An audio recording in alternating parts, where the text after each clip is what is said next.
Welcome to the City of Maricopa's City Council meeting. We're glad you're here because your voice matters. If you'd like to speak tonight, please start by filling out a speaker card at the council chamber's entrance and turning it in to the city clerk before the meeting begins. On that card, you can let us know if you want to speak on a planned agenda item or during the general call to the public.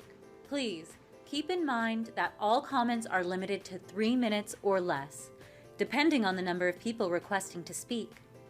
Personal attacks and political speeches or threats are inappropriate in this forum and will be grounds for ending a speaker's time at the podium, at the discretion of the mayor. In accordance to state law, city resources and facilities may not be used for election-related activities, including discussions of candidacies, vote solicitation, or campaign events. We also ask that audience members refrain from applauding or showing disapproval of comments shared by fellow community members, as every person who addresses council has the right to speak and not be intimidated. It's important to note that due to Arizona's open meeting law, council members cannot respond or take action on topics not listed on the agenda. But your comments will be heard and entered into the public record. Can't stick around for the full meeting? You can always catch the replay on Facebook or YouTube, where this meeting is currently being live streamed. Want more details about tonight's agenda items? Scan the QR code on your screen or visit www.maricopa-az.gov/agenda. Thank you for joining us and getting involved. As a final reminder, please silence your cell phones and electronic devices. The City Council meeting will begin shortly.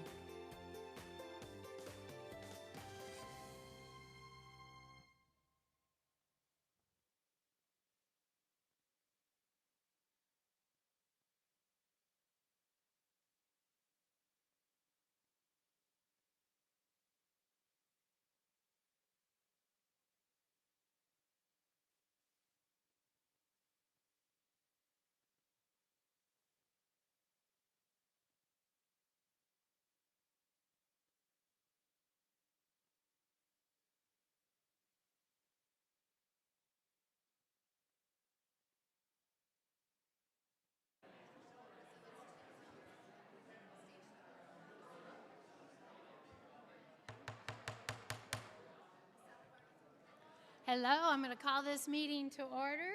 Thank you all for being here for the regular City Council meeting on August 4th, 2026. I am going to start with the invocation, and I'm going to invite Pastor Rusty Akers from Community of Hope Church to come up for the invocation, and then we will follow with Councilmember Wade for the Pledge of Allegiance. Please rise if you're able.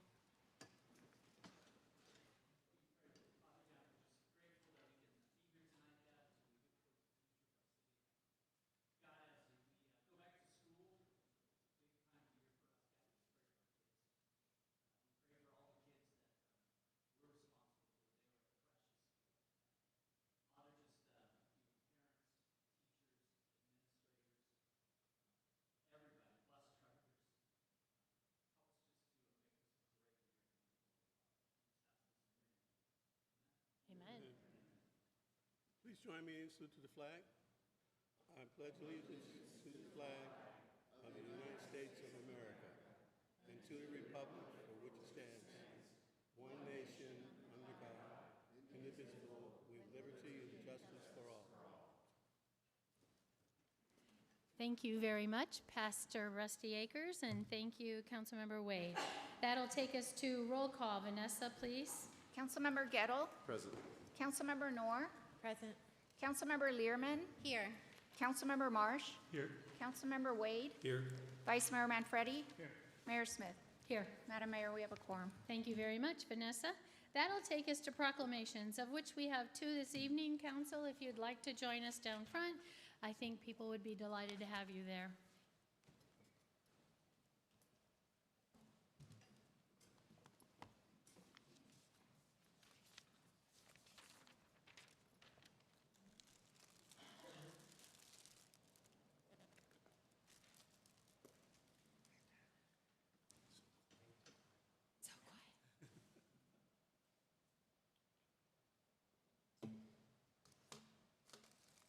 Okay, I am going to request that Peg Chapados and any of the nonprofits that she invited to this evening for this proclamation, please come forward. We'd love to have you stand with us. Great group of people.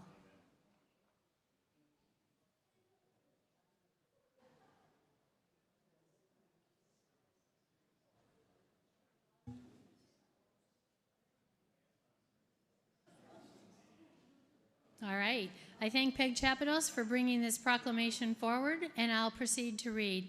Whereas National Nonprofit Day has been observed since 2017 to honor the vital contributions of nonprofit organizations to communities and society. And whereas we celebrate the work of nonprofit organizations that provide essential services, support vulnerable populations, and promote social, environmental, and educational health and cultural causes. And whereas, as of 2026, the city of Maricopa has over 30 incorporated nonprofit organizations dedicated to causes related to senior citizens, substance abuse, domestic violence, public safety, arts, music, history, theater, civics, culture, teens and youth, prevention, and education. We're getting it covered. Whereas the city of Maricopa takes immense pride and offers our individual and collective appreciation to these unsung heroes for their continued dedication, steadfast commitment, and unwavering support to our residents and community. And now, therefore, I, Nancy Smith, Mayor of the City of Maricopa, do hereby proclaim Monday, August 17th, 2026 as National Nonprofit Day in the City of Maricopa and encourage everyone to show their support and appreciation for the incredible and selfless work our nonprofits do every day. Let's give them a hand, please.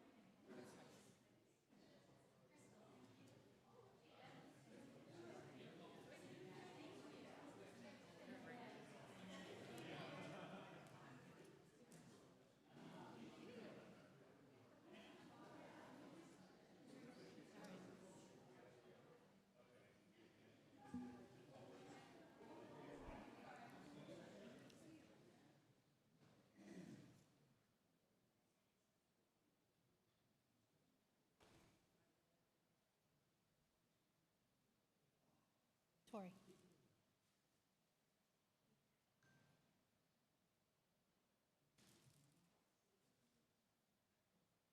All right, at this point, we would like to invite up all of the veterans. Please come and join us.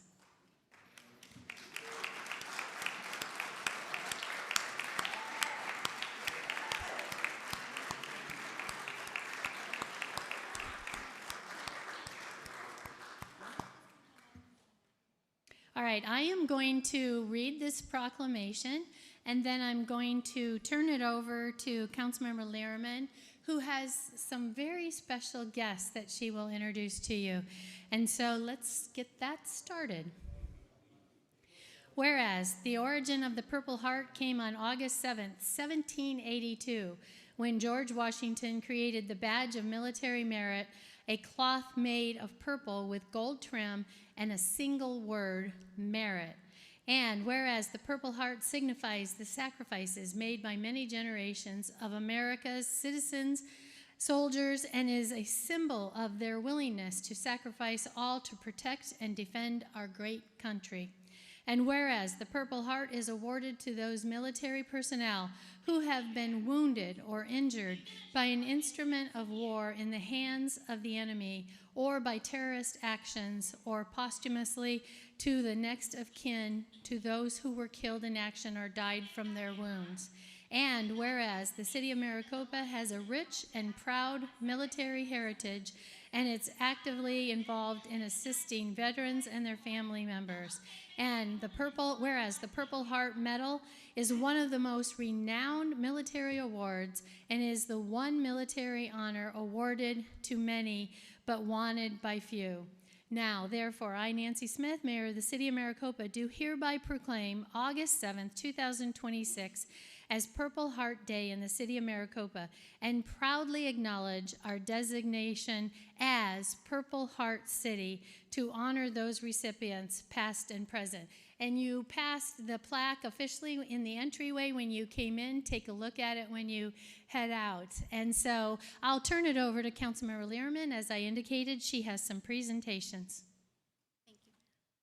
Thank you, Mayor. Please give me a moment as I organize myself here. There are moments as a council member that is very humbling, and tonight is one of them when you get to stand among heroes. We have heroes in our community, and I'm humbled and honored to be here with them and to recognize some of them.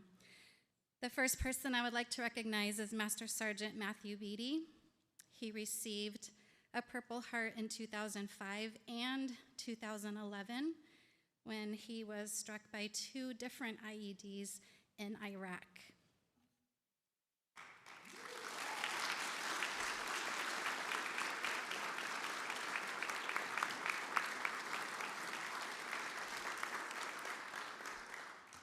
The second person I would like to recognize is Corporal Alan Rivera, who is also a Purple Heart recipient.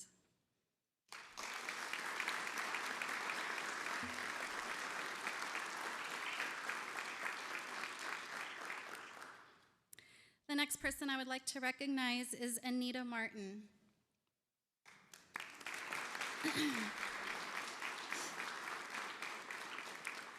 Anita and her husband, Walter, spearheaded the efforts for Maricopa to become a Purple Heart City in the year 2017 under former Mayor Christian Price. That's why I asked him to come up here. It meant so much to their family under your leadership to do that, and it means so much for them to be here this evening. Armed Special Forces Walter Martin served 3 tours in Vietnam. Thank you very much for being here, Anita. Thank you.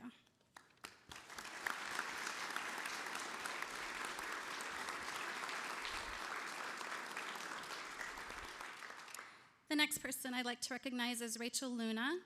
Rachel Luna's husband, Master Sergeant Mark Luna, is a Purple Heart recipient.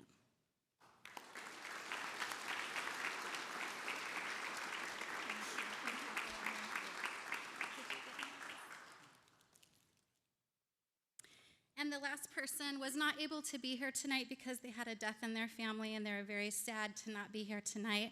And that is Marlene Pierce. Marlene's father, Gunnery Sergeant Richard Hare, was wounded at Iwo Jima during World War II. He served in the Marine Corps 1942 through 1950, and he served 2 wars in Iwo Jima.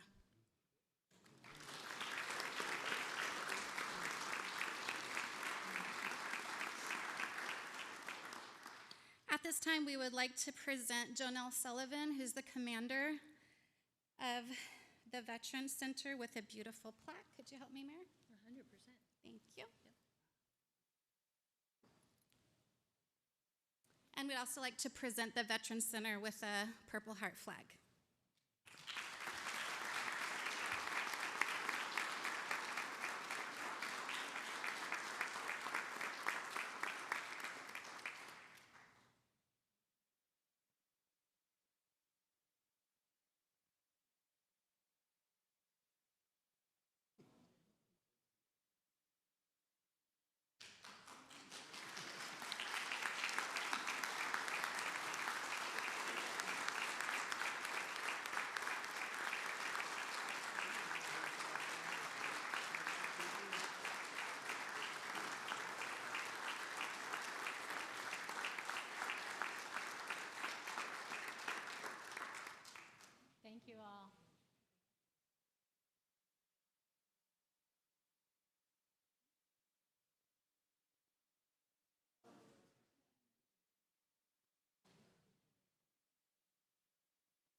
Very much. I love those types of celebrations.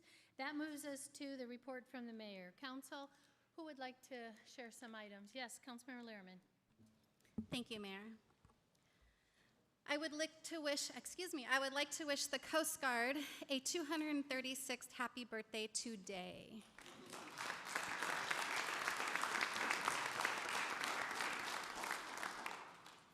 I do want to remind everyone, in light of the extreme heat warnings that we're under, that Maricopa has 3 cooling centers. One is at Maricopa Library, the other one is at La Frontera Impact over by Ace Hardware, and the third one is a cooltainer located in Thunderbird Farms. And also, if you need help with heat-related issues, you can also dial 211, and they will make sure that you get to somewhere that is cool. So please pass that information on. There is a Lunch and Learn update on water on August 20th from 11 to 1. So if you're interested in that, please register.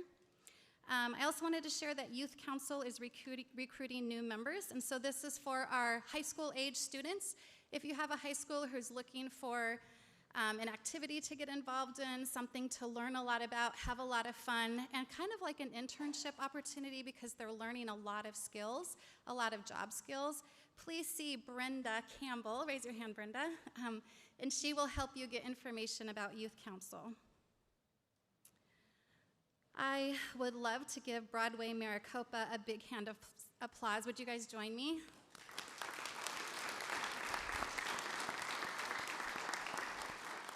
Broadway Maricopa is really showing out with an awesome show of Wizard of Oz.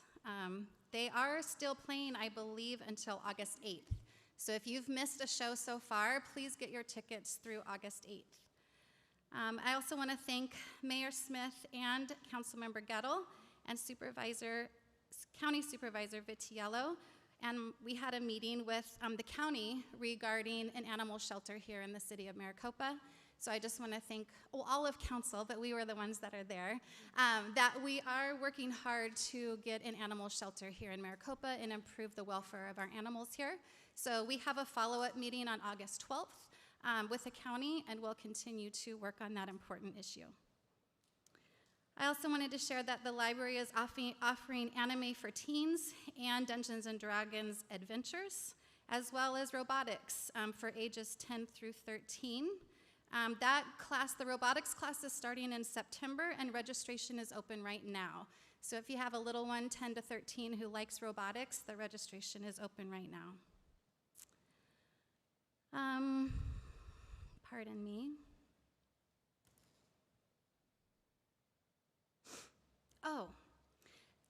Maricopa's Got Talent audition show is August 29th at the Community Center from 5 to 8 p.m.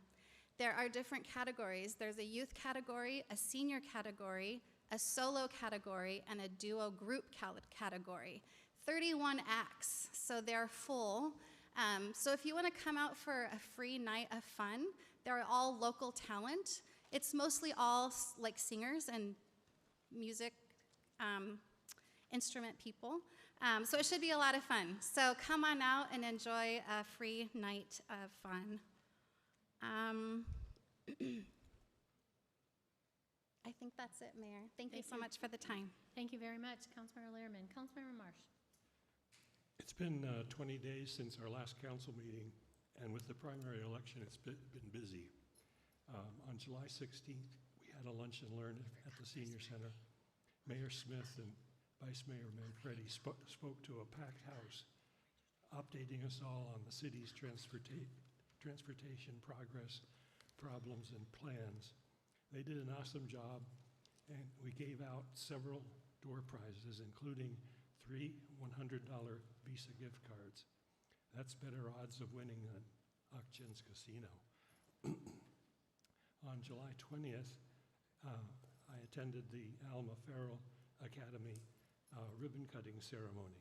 Alma Farrell was an education-focused Maricopa pioneer, teacher, superintendent, and Mayor Ed Farrell's mother.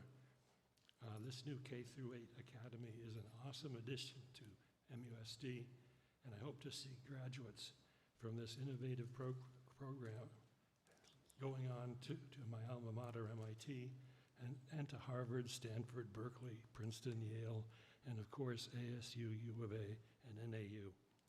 On July 22nd, we hosted the renaming of a street in the historic district to honor Paul Shirk. Paul was a historic and hysterical figure in Maricopa, heading up the Historic Society and so many other endeavors. He'll be missed. On July 23rd, I participated in a meeting of the Pinal County Board of Adjustments and Appeals, and it was same old, undersized lot. Also on July 23rd, I'm on my subdivision's HOA board, and we are dealing with climate change, potential future flooding, inflation, and a bunch of other issues. On July 29th, Jim Rickards, an internet famous prognosticator, predicted a major, awesome disaster on the 29th. I'm here to report that it didn't happen. So you can follow Jim Rickards online and see what excuses he makes. And Mayor, that's about it. Thank you very much. Councilmember Gettle. Thank you, Madam Mayor. Tis the season to be back in school, and we've had a lot of great events to be able to celebrate that coming back to school, those first day jitters for both teachers especially, but also those young ones that are coming in. On July 20th, many of us had an opportunity to tour the new Alma Farrell Innovation Center, which has opened its doors for its first class this last week. Phenomenal opportunity. This is a whole new approach to education, and starting even in the kindergarten year, they're already beginning to explore careers and job opportunities and getting them thinking about their future and what they want to be. A great facility. If you haven't had a chance to take a look there, I'm sure they'll welcome you to come on over and see what they're doing a little bit different. I also had a chance to celebrate with the Heritage Academy. They opened their first K-5 school here in Maricopa. I had a chance to be there for their ribbon opening. Enrollment is almost maxed out there at that school. They're planning close to 700 students, and they're just under that right now, and it's an amazing opportunity for education in our city. On July 31st, Mayor and I had the opportunity to attend the Walmart grand reopening, and maybe she'll address a little bit about what she experienced there, but such a fun team to work with and to see. Walmart's been a phenomenal partner for our city for years. They've invested heavily, even as the downturn in the economy and the Great Recession that we had in 08, 09, Walmart was invested in our community. They were building, and nothing was going to deter them from coming to our great city. They've been great community partners, donating thousands of dollars to many of our nonprofits and other organizations within our city. They're just a phenomenal partner with everything that we're doing.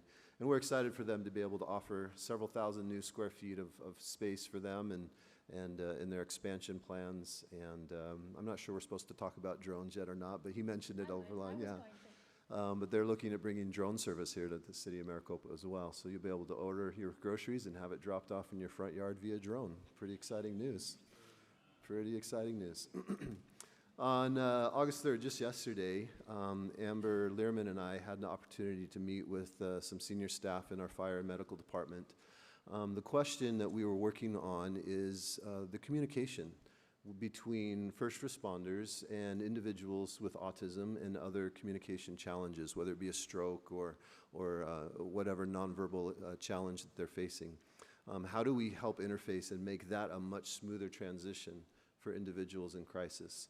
And we had a couple of very well-renowned and documented individuals that came in and with their degrees and expertise in this field. They've served decades among these populations and had a lot of valuable input into what that could look like in our fire and medical staff.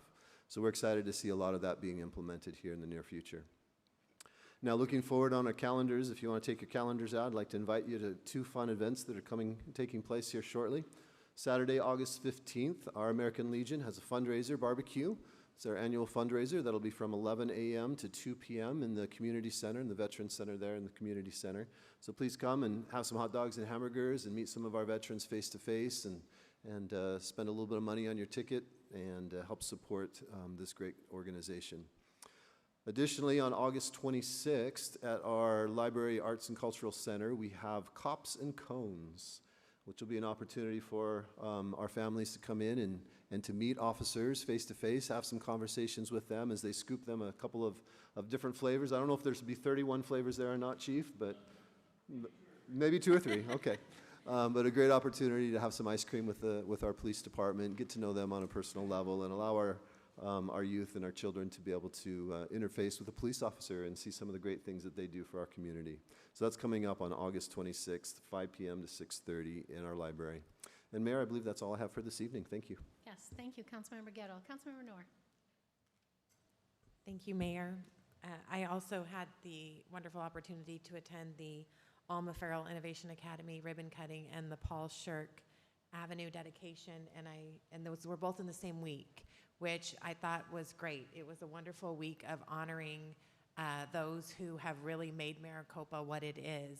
And I love that we're able to do that now that, you know, we're an older city.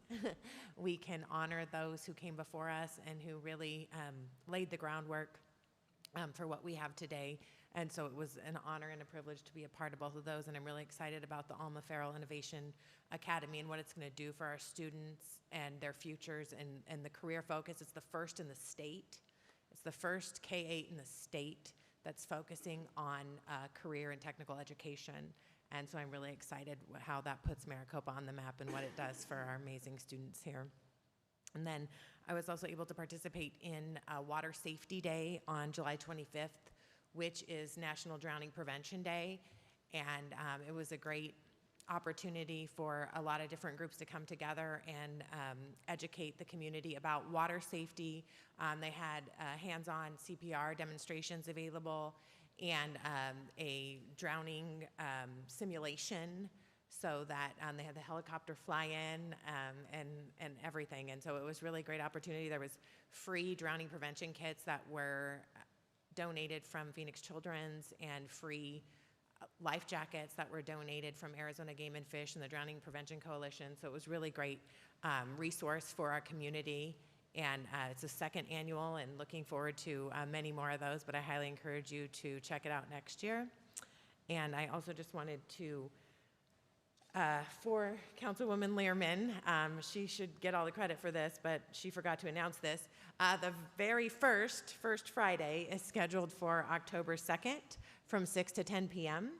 And the registration link for the vendors opens this week, which is really exciting. And I'm super excited about First Fridays, and it wouldn't be possible without all of Councilwoman Learman's work in coordinating everybody and pulling it all together. And I'm really excited about it. And so she asked me if I would announce that, and obviously, happily, I will. And then finally, I just want to recognize our first responders, both our fire and our police. You know, there's a tragic accident that happened over the weekend. It was, you know, we all know what the weather is like right now, and for them to have to respond to that and work in that environment, obviously they do so, and that's what they do because they're heroes, but I just want to acknowledge them and thank them for their service to our community, and that's all I have. Thank you, Councilmember Noor. Vice Mayor. I want to thank everybody for coming today. You know, just recently in the city of Maricopa, we had our second heat-related death. So it's important to understand, as Councilmember Learman mentioned, that we do have cooling centers in and around the city. And it's also important to look at the types of heat illnesses that are out there. There are heat cramps, heat exhaustion, heat stroke, and there are different levels, of course. So if you have like muscle cramps and spasms, that's like heat cramps, right? Stay in a cool place, drink a lot of water, maybe some Gatorade, electrolyte stuff. Heat exhaustion is a little bit different. You start to become cool and pale and clammy skin, dizziness, nausea, fatigue, weakness. Move to a cool place, loosen your clothing, sip some cool water, apply some wet towels, things like that. And then there's heat stroke. Heat stroke is confusion or slurred speech, high body temperature of 103 degrees or more, loss of consciousness, of course that's bad, and of course seizures. With that, call 911 immediately. But don't let it get to that point, right? So if you're facing these temperatures that we have in the city of Maricopa and throughout the state, you know, the bushes can wait. They can wait a couple days, right? And do them when it gets cooler. Do some of the work outside your house at night instead of during the day in the heat. But that's something important. Also, so I attended a meeting for RTAC, and we got a legislative breakdown of what's happening and what has happened in the state over the last legislative session, something that we're going to hear tonight from Katie, and that's going to be really good because people need to understand what's happening in the state, how it impacts the city. What is RTEC? Oh, Rural Transportation Advisory, and I serve on that. I've been on that for, I don't know, 10 years or so. But RTAC deals with rural transportation issues. But the legislative process that happens is important to understand what's happening at the state level and how it impacts transportation and everything else within the rest of the state. Let me see, what else was there? Of course, there was the Alma Farrell thing and other things like that we were attending. I want to also take a moment because we're going to certify an election in a little while. But I want to thank James and Adam for running in this election. By bringing 7 people to the people of Maricopa, it really gives choices and options. And we have another election coming up in 2 years, and the mayor's race and 3 other council members will be running. I hope to see 10 people running at that point. It's good to have as many people and as many different voices out there.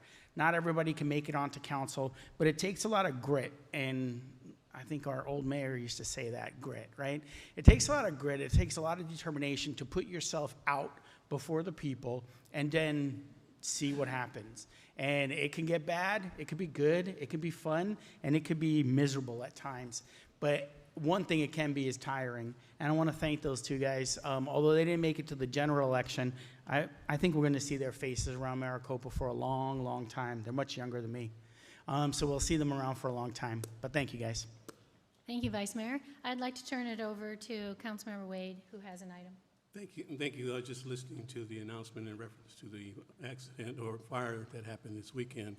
And one of the things that I haven't heard of it officially yet, hasn't been put out, so I'll just suggest that making sure your fire alarm systems are working properly. They last more than 5 years.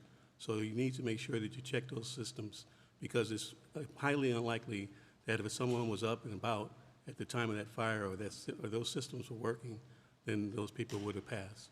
So that's just something I didn't hear mentioned. I think we should make sure that you go home, check them. You hear them beeping anyway than the other ones, but this whole system itself has to eventually be changed out over a period of time. Thank you. Thank you, Councilmember Wade. Okay, so I first want to start with this quote that I just heard. Kristen, I heard him call you the old mayor. The old mayor. I'm like, okay, I kind of like that. He used to be young. Now he's getting old, you know. Just had to taunt him a little bit. All right, so we had the Senior Lunch and Learn, which was a great event. We talked about mostly 347, but a lot of the commuting corridor. If you have any questions on the commuting corridor and what that means and what roads that includes, please feel free to call me, ask me here later on, send me an email, whatever you'd like, and we can talk about it. But these folks at the Lunch and Learn, many of them hadn't heard any of this information, and it's really important to understand.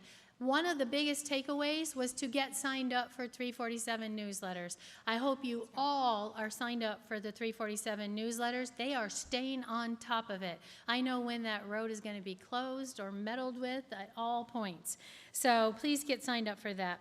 Myself and Bill Robertson went to the Arizona State Transportation Board meeting. We expressed our appreciation. They might have been shocked. That was probably the first time we've been there with great appreciation.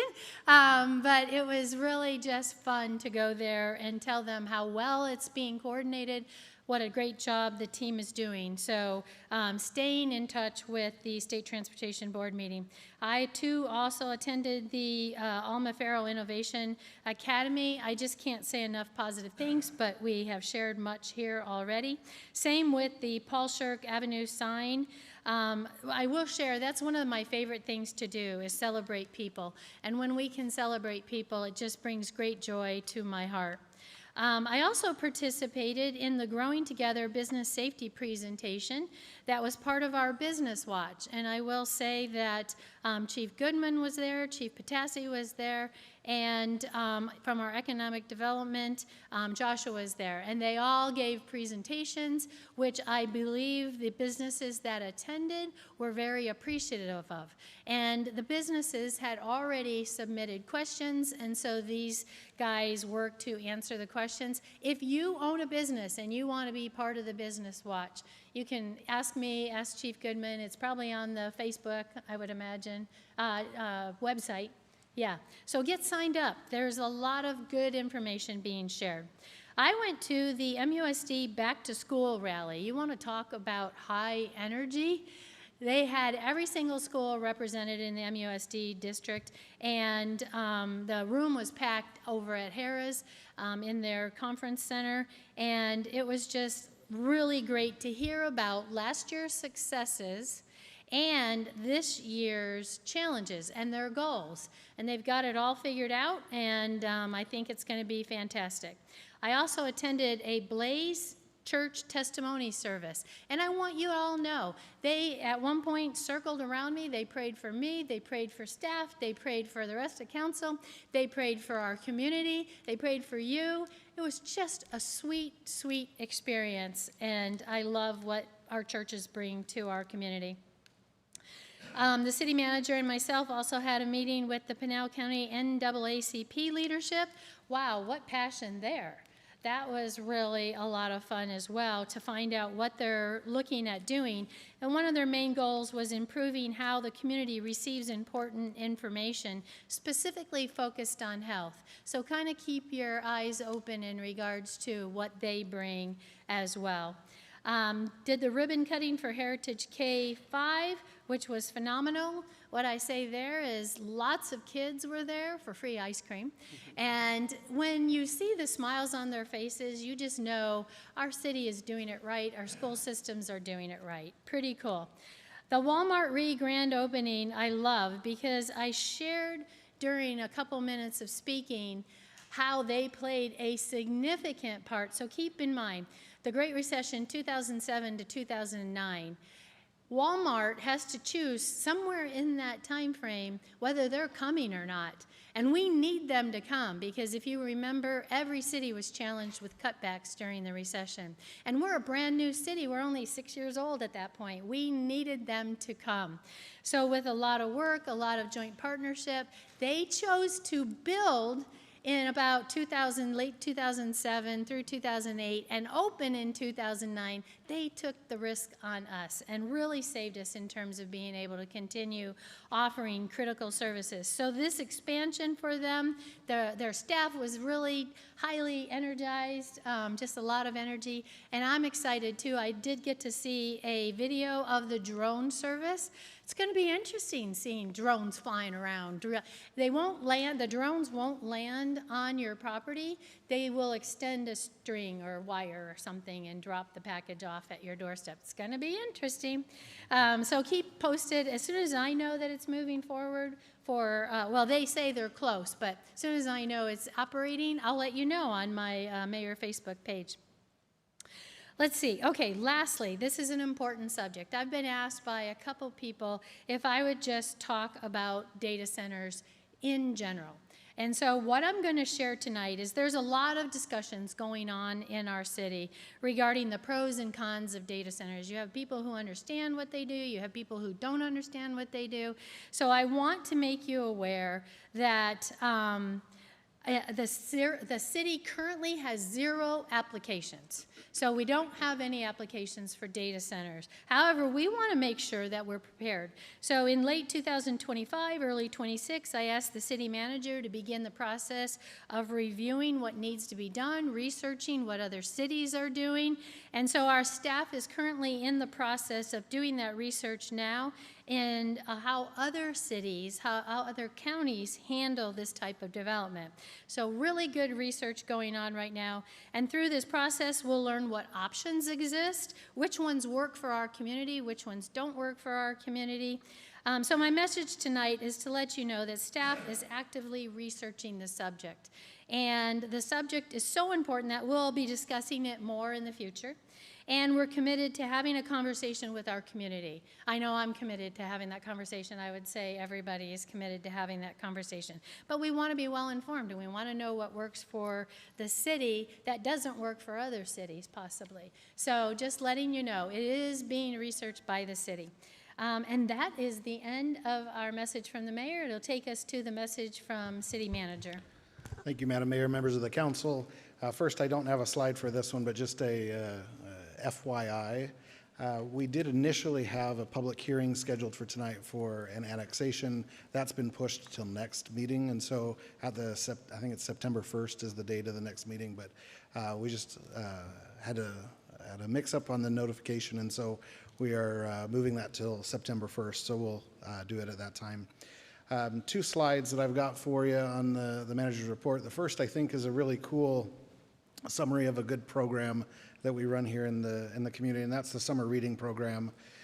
If you look at what we did this summer, what our library team and all of our community came together, had the highest participation ever in a summer reading program, and it's about 20 to 30% higher than last year on almost all of these numbers. And so when you start to look at how many registrants and the number of kids that completed that program, but then the minutes of reading logged, almost 1.6 million, and that's just what's logged, not what's happening. But the prizes earned, the amount of sponsors that participated in this is truly a community effort to come together to encourage reading, encourage education, especially during that time of the year when you don't have to. You know, you're not in school and you don't have to do that. And so some really cool programming along with that, with some magicians and all around this theme of unearth a story. Councilmember Learman starred in a commercial, so to speak, to advertise that on social media, on our website. We had even a T-Rex dress up and read a book. And so you can see some of those kind of fun things that really got our community engaged in a lot of reading that really promotes not just reading within our community, but also coming together as a community with those sponsors, having notification and being able to get those kids out to those sponsors' businesses. So great opportunity for everyone to come together. The next one I have, a little bit sad, but we have a farewell to our Deputy City Manager, Micah Gaudette. His last day is actually this Thursday, going on to a new position with another firm. And you know, Micah has meant a lot to our community over the last 4 years that he's been here. He has been a vital cog for us as we've needed some assistance and some extra focus with our public safety teams. And so I just wanted to thank Micah for his service, for all he's done for our community and all that he's given in time and effort for Maricopa. So if you don't mind, give a round of applause.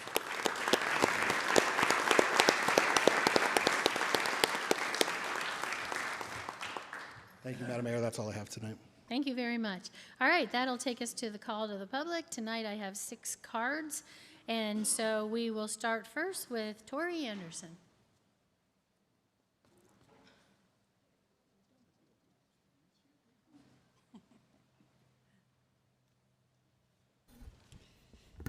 Thank you, Mayor Smith. I'm Tori Anderson, in case you didn't know.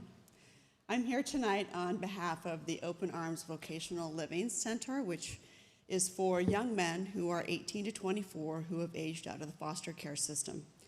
And my first point is a huge, gigantic thank you to you as a city and to our community members that supported our first fundraiser, which was in June. It's amazing what a small group of people can actually accomplish. So again, I'm humbled by this community. So thank you for letting me be a part of it and helping make tomorrow better. So the exciting announcement tonight is we have started services for the young men. And I want people to know, because we see them in our parks, we see them walking around on our streets. We may see them, they may be at our friend's home, couch surfing. So if you have a young man who is 18 to 24, maybe they're 17, but they're getting ready to turn 18, we want to make sure that they understand that there is somebody here who will listen and help them navigate the next steps to be successful young men. They don't need to be homeless and they don't need to be in the parks. So those services are free. We have a huge resource list. We have mental health, we have drug counseling. We have all of the wraparound services that these young men will need. And I'm excited because I know we've been working on this for about 3 years. So now that we're here, it's super exciting to me. As a mother of sons, I am passionate about our young men. So every Sunday from 3 to 5, we have a clinician who will be there. There will be somebody to talk to so that we can make sure that they're getting the resources and getting registered for maybe the next steps of aging out of foster care. They may not be in foster care, they may just be homeless, but they may have been in foster care previously. So we want to make sure we have that wraparound net to capture what we can. So it's every Sunday from 3 to 5 at Maricopa High School in the boys' locker room. And I know you're thinking, boys' locker room, ugh. But hear me out. The reason it's there right now is because they may need to take a shower, they may need to do some laundry. We provide them with a meal and then gift cards or whatever they need to get through the rest of the week until they can see us again on Sunday so that they can get food and go get something to eat. So if you have a neighbor or you see a young man, they're not scary, I promise you. Please let them know that there are services available. And if they just want to come and talk and get out of the heat, that's okay too.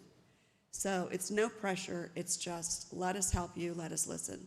So again, it's every Sunday from 3 to 5 at the Maricopa High School Boys Gym, which it's around the back by the athletic fields.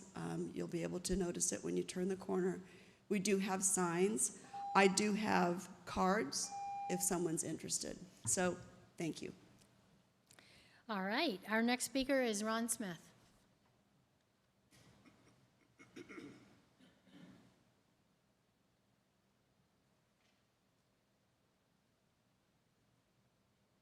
Good evening, Madam Mayor, Vice Mayor Manfredi, and council members.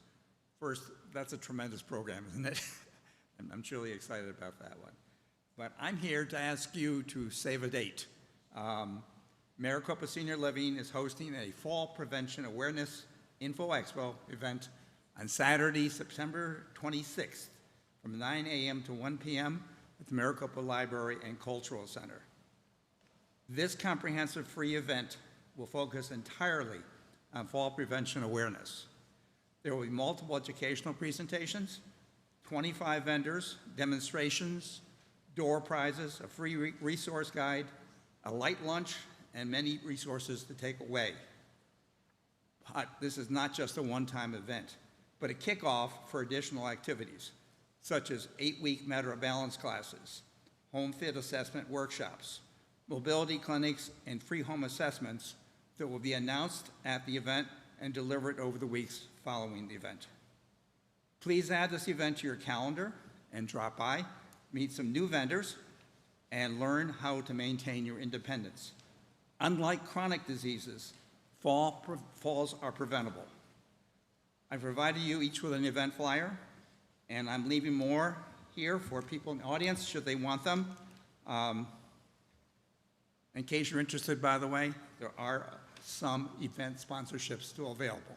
So contact me if you have an interest. Thank you very much for the time. All right, our next speaker is Priscilla Binke.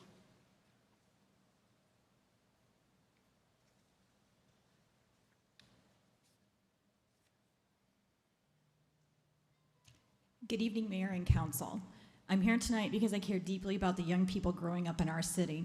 And I've spent years working alongside families, schools, and the city to build opportunities that keep kids confident, connected, and successful. The CDC now recognizes social connection as a major factor in mental health. Strong relationships reduce the risks of depression, substance abuse, and suicide.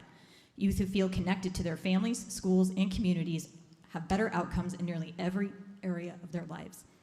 But Maricopa youth report significantly lower neighborhood attachment than the rest of Pinal County, and it shouldn't surprise anyone.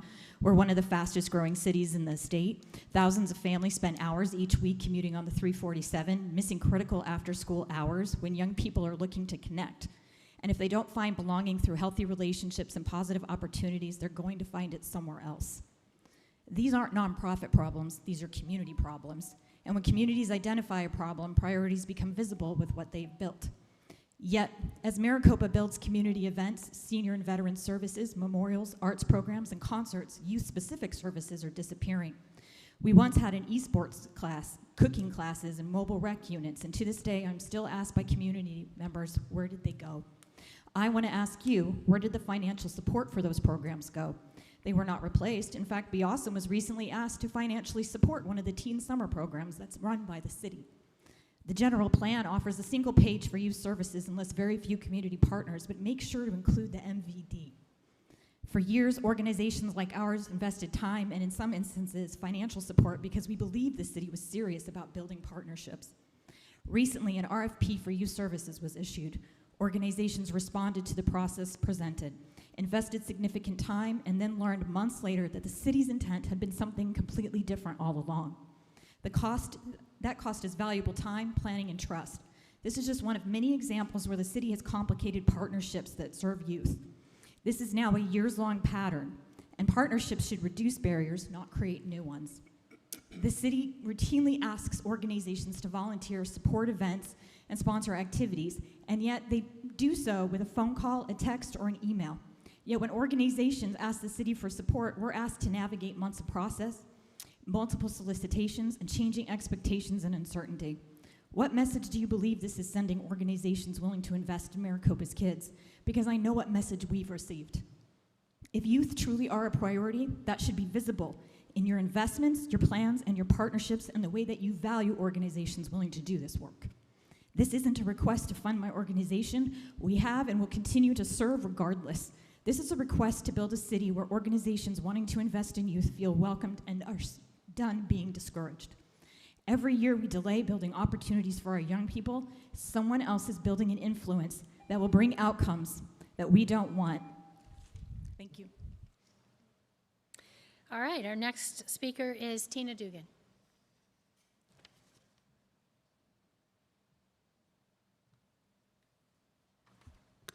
Good evening, Mayor and Council. I'm Tina Dugan from Glenwild.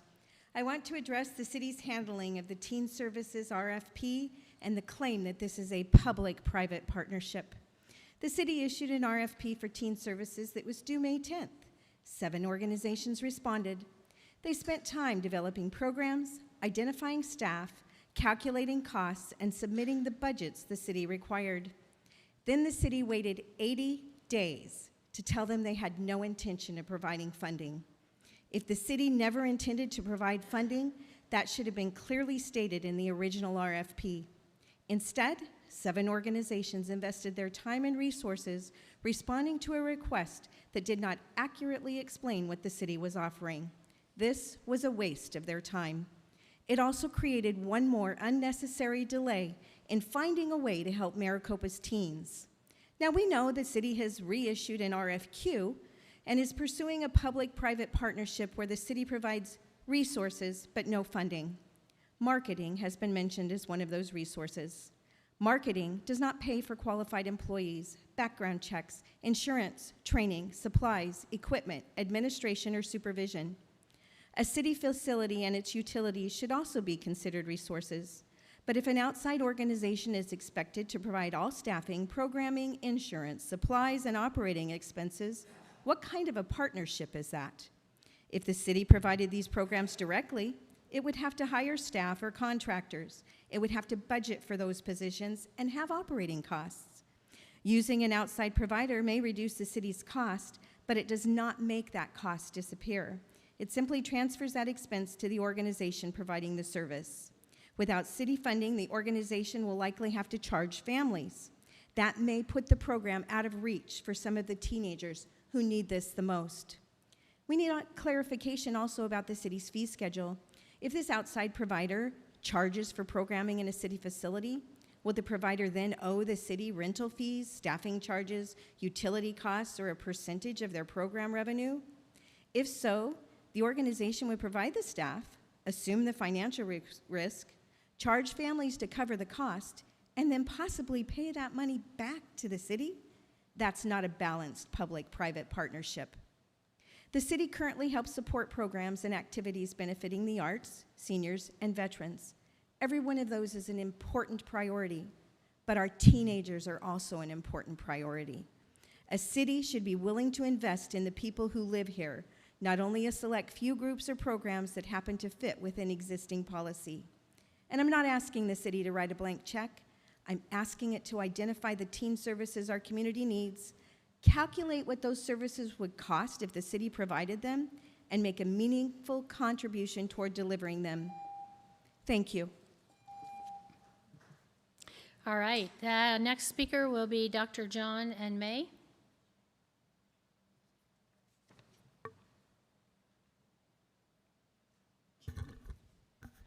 Good evening, Mayor and Council. We are here to talk about Kids Day once again. It is going to be on September 19th at Maricopa Wells Middle School from 10 to 4. It is generally a health, safety, and environmental awareness for kids. And we have about 100 activities for them, all education. And in addition to that, we have a lot of resources. And some of the resources that you were talking about and some of the speakers that came up, such as like Tori's program, we love to have them there as well so that, you know, the information can get out to the community. Because it became a one-stop shop. We have thousands of people there and a nice focused area where they can come and do that. Let me turn it over to May. She can talk a little bit more to you. I just want to thank all of you because all of you have had a huge contribution to Kids Day. This is our 19th year. And again, Dr. John had mentioned it's Saturday, September 19th at Maricopa Wells Middle School from 10 to 4. And we are still in the process. We are still in need of sponsors, anyone who'd like to have an educational booth, who'd like to share their talents, we welcome you. We do have some exciting programs. I do have some thank you certificates, again, for the City of Maricopa for their 19 years of contribution to Kids Day. We also have one for the Maricopa Police Department. We appreciate you all so much. They are in partnership with Phoenix Children's Hospital, and they do a bicycle safety and helmet. And then also, we cannot forget our Maricopa Fire Department and Sparky and all the creative programs and CERT and all these educational that are so important to all of our families. And they create it in a very fun and interactive way, so easy for all the families to understand. And again, we have global water with water conservation, electrical District 3 and electric safety and Yeah, and the event is free to everyone, so we want to let you know the food's free, the drinks are free, toys are free, we give out bicycles and all sorts of things. It's made so that there is all access for everyone. As we were talking about, everyone is there. It's a fun event. The kids learn without realizing that they're learning. We kind of trick them into and then exciting, we have the Search and Rescue Division of the Sheriff's Department brings in their helicopter. It's very exciting for the kids. And then they get to learn about the cadet programs that we were never aware of for our youth. So we have them with the Maricopa Police and Fire and Sheriff and... All righty. I just want to say thank you so much. We're very grateful. Thank you. Thank you, Henry. Thank you, Mayor. And thank you, everyone. Okay. And May, you could give those certificates to Vanessa. Okay, I appreciate that. Thank you. Thank you. Our next speaker is Eric Burkett from Global Water.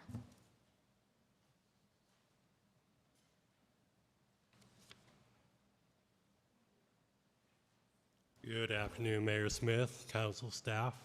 My name is Eric Burkett. I joined Global Water in 2023. I was overseeing the Southern Arizona operations. I came to the company with just under 25 years experience in the water and wastewater industry. And more recently, in June, I just moved to the city of Maricopa to become the Senior Director of Operations. And my primary responsibility is to provide safe, reliable operations of our utilities here in the city and the rest of the state. So I just wanted to introduce myself and say that I look forward to working with all of you, getting to know you, and being part of the community. So thank you. All right, that is the end of our speaker cards. Would anyone else like to approach the podium? Yes, please come forward, state your name. Good evening, everyone. My name is Julia Gussie. I'm a Sonita resident and a candidate for the Arizona House of Representatives for this city and the cities within Legislative District 16. I'm also one of over 20 veterans that are running for state office. Thank you for recognizing our Purple Heart Medal recipients. My husband's grandfather was a World War II Marine and a recipient of this honor. I have worked with Veteran Services for the last 20 years with NCHP in Casa Grande, with Arizona State University as the Director of Veterans Upward Bound, as a Senior Advisor for the President of the United States of America, as an appointee with the Department of Veteran Affairs, and most recently I retired in the state service with my position with the Arizona Department of Veteran Services. As you are aware, there are veterans in our community and within LD16 that there are veterans trying to get their life in order after struggling with substance abuse. There are veterans facing homelessness. There are veterans suffering from PTSD and all horrors from their war service. There are women veterans who were sexually assaulted while on active duty. There are deported veterans trying to return to our communities, our country. There are LGBTQ veterans trying to restore an honorable discharge status. There are veterans exposed to burn pits and many with other lifelong ailments attempting to establish and be awarded a disability rating. We have also lost so many veterans to suicide that we all must pay attention to the causes and the prevention of this. I just mentioned a handful of veteran causes, and many of our veterans are trying to get their basic services that they earned. I have sat up there, where you all sit today, discussing these matters for several years. But not much has changed for our local veterans. Still not easy or easier access to local veteran hospitals or any clinics for that matter. No offices with VA representatives here in town. I come to you today not to bum you out, but to highlight the need of veteran services in this city and throughout this district. While there are awesome organizations such as the American Legion and the VFW who attempt to do this outreach, these organizations are not prepared or trained to serve our veterans in the way the U.S. Department of Veteran Affairs and the Arizona Department of Veteran Services can do. Just recently, the Arizona Attorney General came down on an organization accused of defrauding our veterans. These same organizations were invited to come here to our Maricopa Veterans Center to speak to our veterans. I met with many of you earlier this year, thank you again for taking that meeting, and discussed these needs of our veterans. So please work on doing better for our veterans, and thank you once again for recognizing our Purple Heart recipients today. Thank you. Would anyone else like to approach the podium? All right, seeing none, I will move us to the consent agenda. Council, I do have a request to pull items 7.3 and 7.4. We will talk about those at the beginning of the regular agenda. Are there any questions on 7.1, 2, 5 through 7? Do I have a motion? So moved. So moved by Second. Councilmember Lehrman, seconded by Councilmember Knorr. An additional opportunity to ask a question, speak. Seeing none, all in favor say aye. Aye. Any opposed?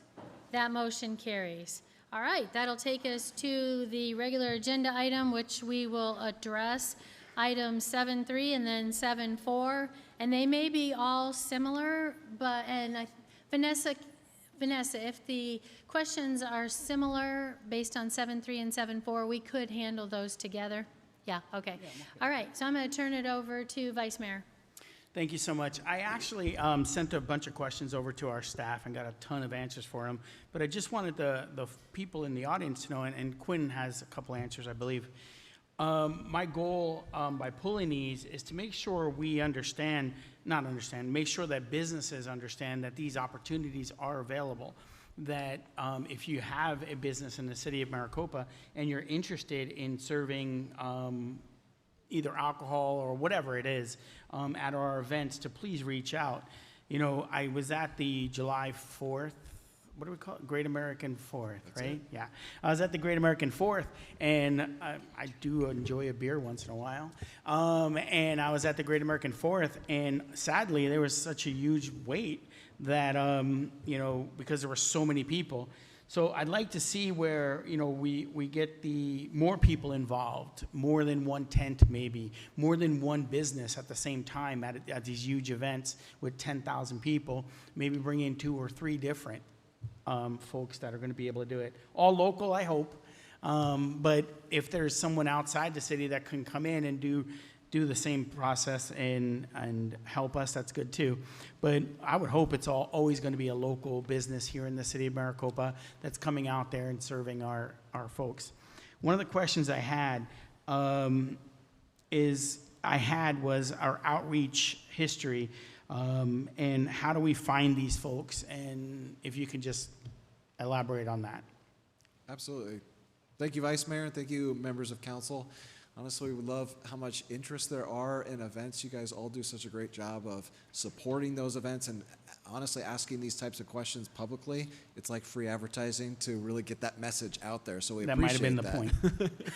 Yes, so absolutely. We do solicit vendors on social media and on vendor emails that we've collected a Rolodex of the people in the community that we know that we work with repeatedly. A lot of times we work out through sponsorships as well. We get to know them and develop relationships. We discover opportunities, specific needs that they have, and look for opportunities to plug them into those. But certainly we can always increase the frequency. And again, this is an opportunity. So if you're listening and if you're a business that's interested in staffing a bar and you've got the proper licenses or want to understand that process, if you're someone that wants to get involved more in events, absolutely reach out to the city's Cultural Services Department. We stand ready to always building new relationships. We also look to spread the love, if you will. So as often as we can, if we have multiple interested in one activation, then we'll look to do some kind of a circulation that fits their needs. And again, a lot of times that might tie to a sponsorship that they're doing, but yeah, I think the more word that we can get out there, the better. So thank you for absolutely bringing that to our attention. And I think we can always, you bring up a good point as well about 4th of July. We continue to grow as a community, and it was a big turnout. We're always looking to balance the needs of the vendors who are looking at, hey, we want healthy lines and we want to sell our products. Not too much competition, so it's worth it for us, balancing that with, yeah, sometimes we get long lines. We're aware of that. We debrief after every event to kind of gauge and say, do we have enough? Do we have too few? Do we need to adjust? Certainly the 250th anniversary brought out quite a crowd, so we're hoping that turnout continues. It's a good problem to have, but one that we always do have to keep an eye on. So we appreciate that feedback so we can continue to explore those options if there's, and that's feedback we can also share with the vendors. Hey, is there a way to increase staffing? We're hearing from that community. Is there a way to look for partnering and pairing? I think there's a lot of opportunities, but it starts with getting the word out, as you mentioned. Yeah. So again, if you're listening, give us a call. Would this be a possibility for an RFQ of sorts where people can give us all their information so we have a Rolodex of sorts of people who are capable of doing both the alcohol as well as food even? I know we have a bunch of food trucks, but it just seems it's the funniest thing is some events we go overboard with food trucks because we think so many people are coming. And then some events we do shorter amount of food trucks and then too many people come and you're like, darn it. So like on the 4th of July thing, if you bought food and a beer, you might have been online for an hour and a half of the 3 hours. So, I mean, it's great for the food truck folks because, you know, for that, they had lines the whole entire time. But it's not good for the people who are showing up and just want to grab some food and sit down and watch fireworks instead of still being online when they started. So it's that kind of stuff, and I just want to be able that, I just want to ensure that our staff is looking at all of those things and really pulling it together.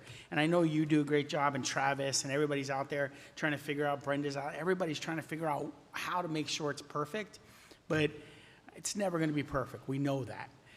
But how do we get as close to perfect as we can get?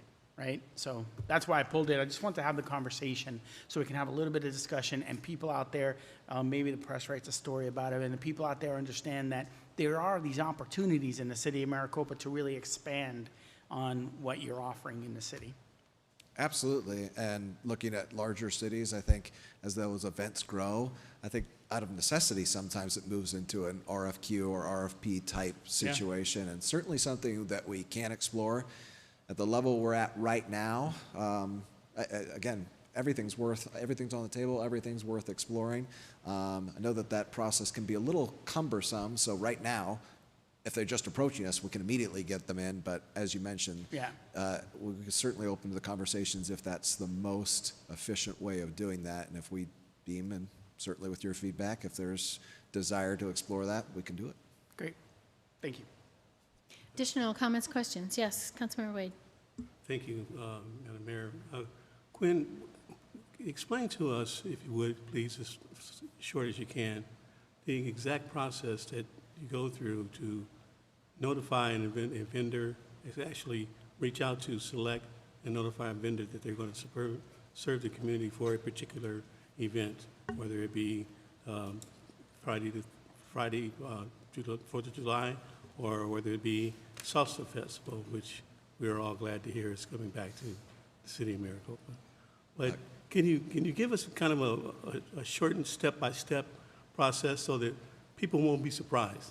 You know, for instance, in the last RFP, they were surprised that there was a funding requirement associated with that. How do we avoid that so that people won't spend their time kind of spinning their wheels before we know that something actually is going to take place? Thank you, Councilmember Wade. So I think your question was if I could describe the process by which we solicit vendors? Is that what you were asking? Solicit them, select them, and bring them on board. The whole Mayor part. Quinn, if I can, the agenda item's about a liquor license, so if you can keep it to the vendors for the bar, that'd be appreciated, since others might have an interest if they would have known this conversation was coming up for everybody. Perfect. So yeah. How do we know that the liquor licenses are going to be made available? What was that? Sorry. How do we know liquor licenses are going to be available?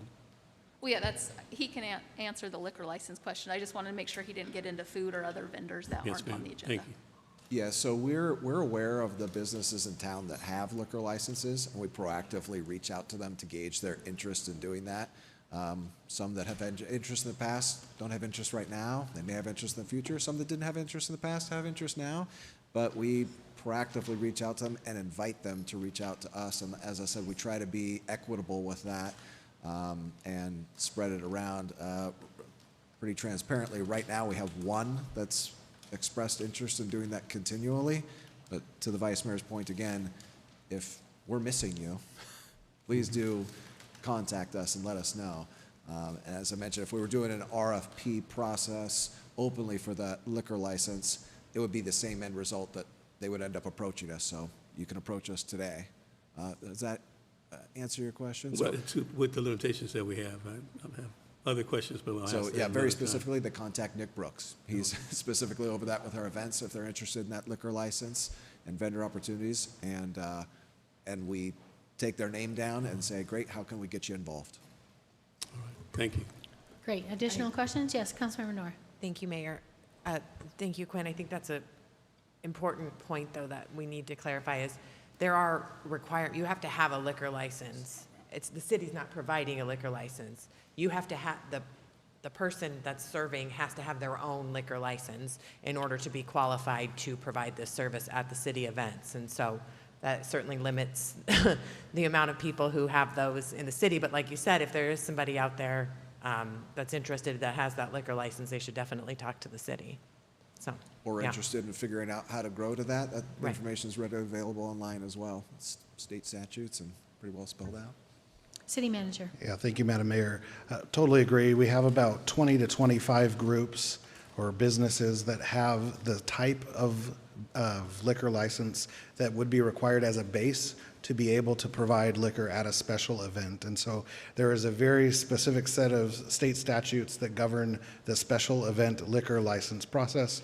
We have a special event process, so going back to the Councilmember Wade's question about how we go through this, part of that is through that special event process where someone is turning in effectively a permit to hold a special event, and it is reviewed, and then there's the site plan that comes up, and that's how it gets onto the agenda on an item like tonight, where we have a full diagram of what that map is going to look like, where the alcohol is going to be contained at that event, and where the security will be aligned with that as well. So all of that comes together through that special event process, but we are limited right now to about 20 to 25 different businesses in our community, some of which just have, for example, cans of beer that they may sell at their establishment. They have a liquor license, but they probably are not going to extend that to a large-scale event because they're not used to, serving drinks or mixed drinks or those kind of things. And so really the candidate pool that we have within our city limits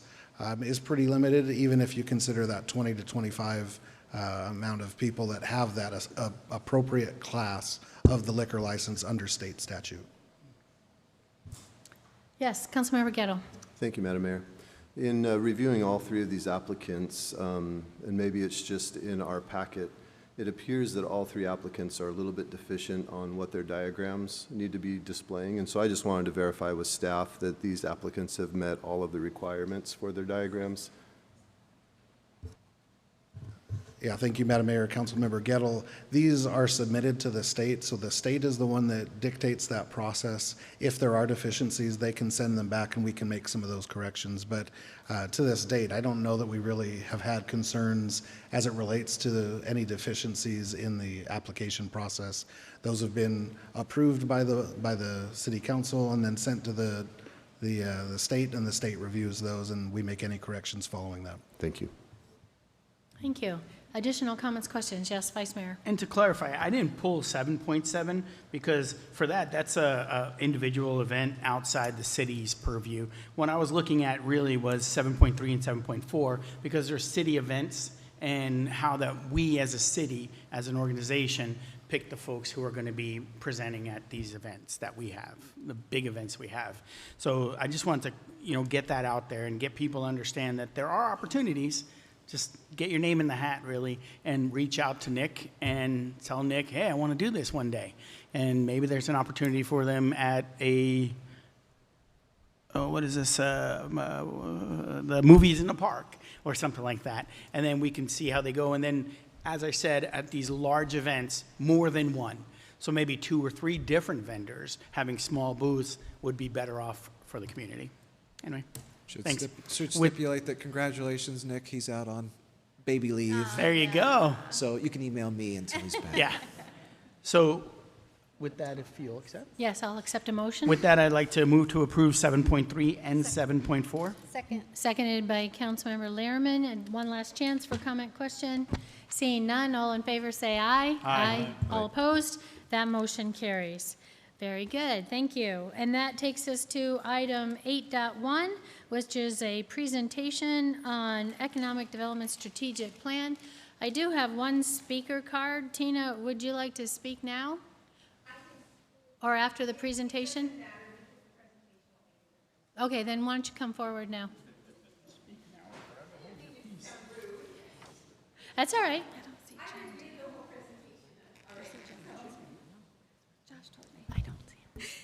Hello, Mayor, Vice Mayor, and Council. I'm Tina Dugan, and I'd just like to talk. I reviewed the strategic plan as presented with the agenda. I support a focused economic development strategy that brings quality jobs, healthcare access, and a stronger tax base to Maricopa. I don't think anyone here disagrees with that goal. My question tonight is simpler. Is this plan, as written, ready to guide real decisions on zoning, incentives, land, and infrastructure spending? Let's start with housing. This report gives 2 different multifamily counts in the same document.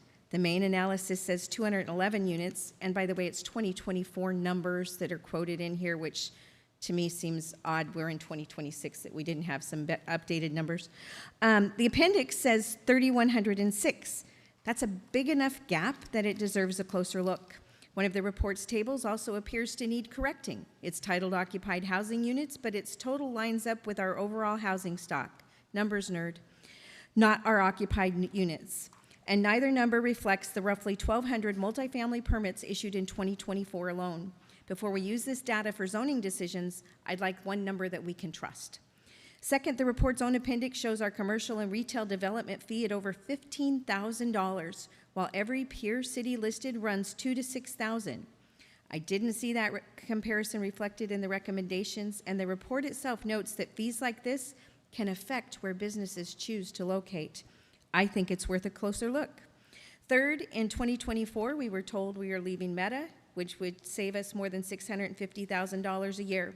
2 years later, I haven't seen anything that compares what the Office of Economic Opportunity costs today against what we used to spend. And I'm not saying the number's wrong, it's just transparency. I haven't seen it, and I'd really like to.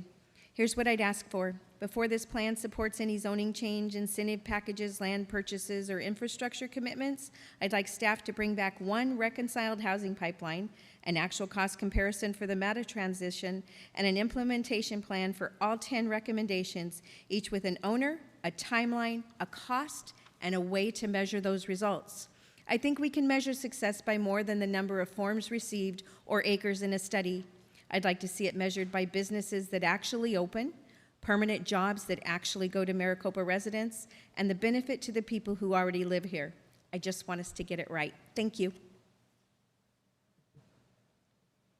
All right, that'll take us to the presentation. Joshua, are you providing that presentation? So you get me for just a second for an introduction. Okay. So, All right, perfect.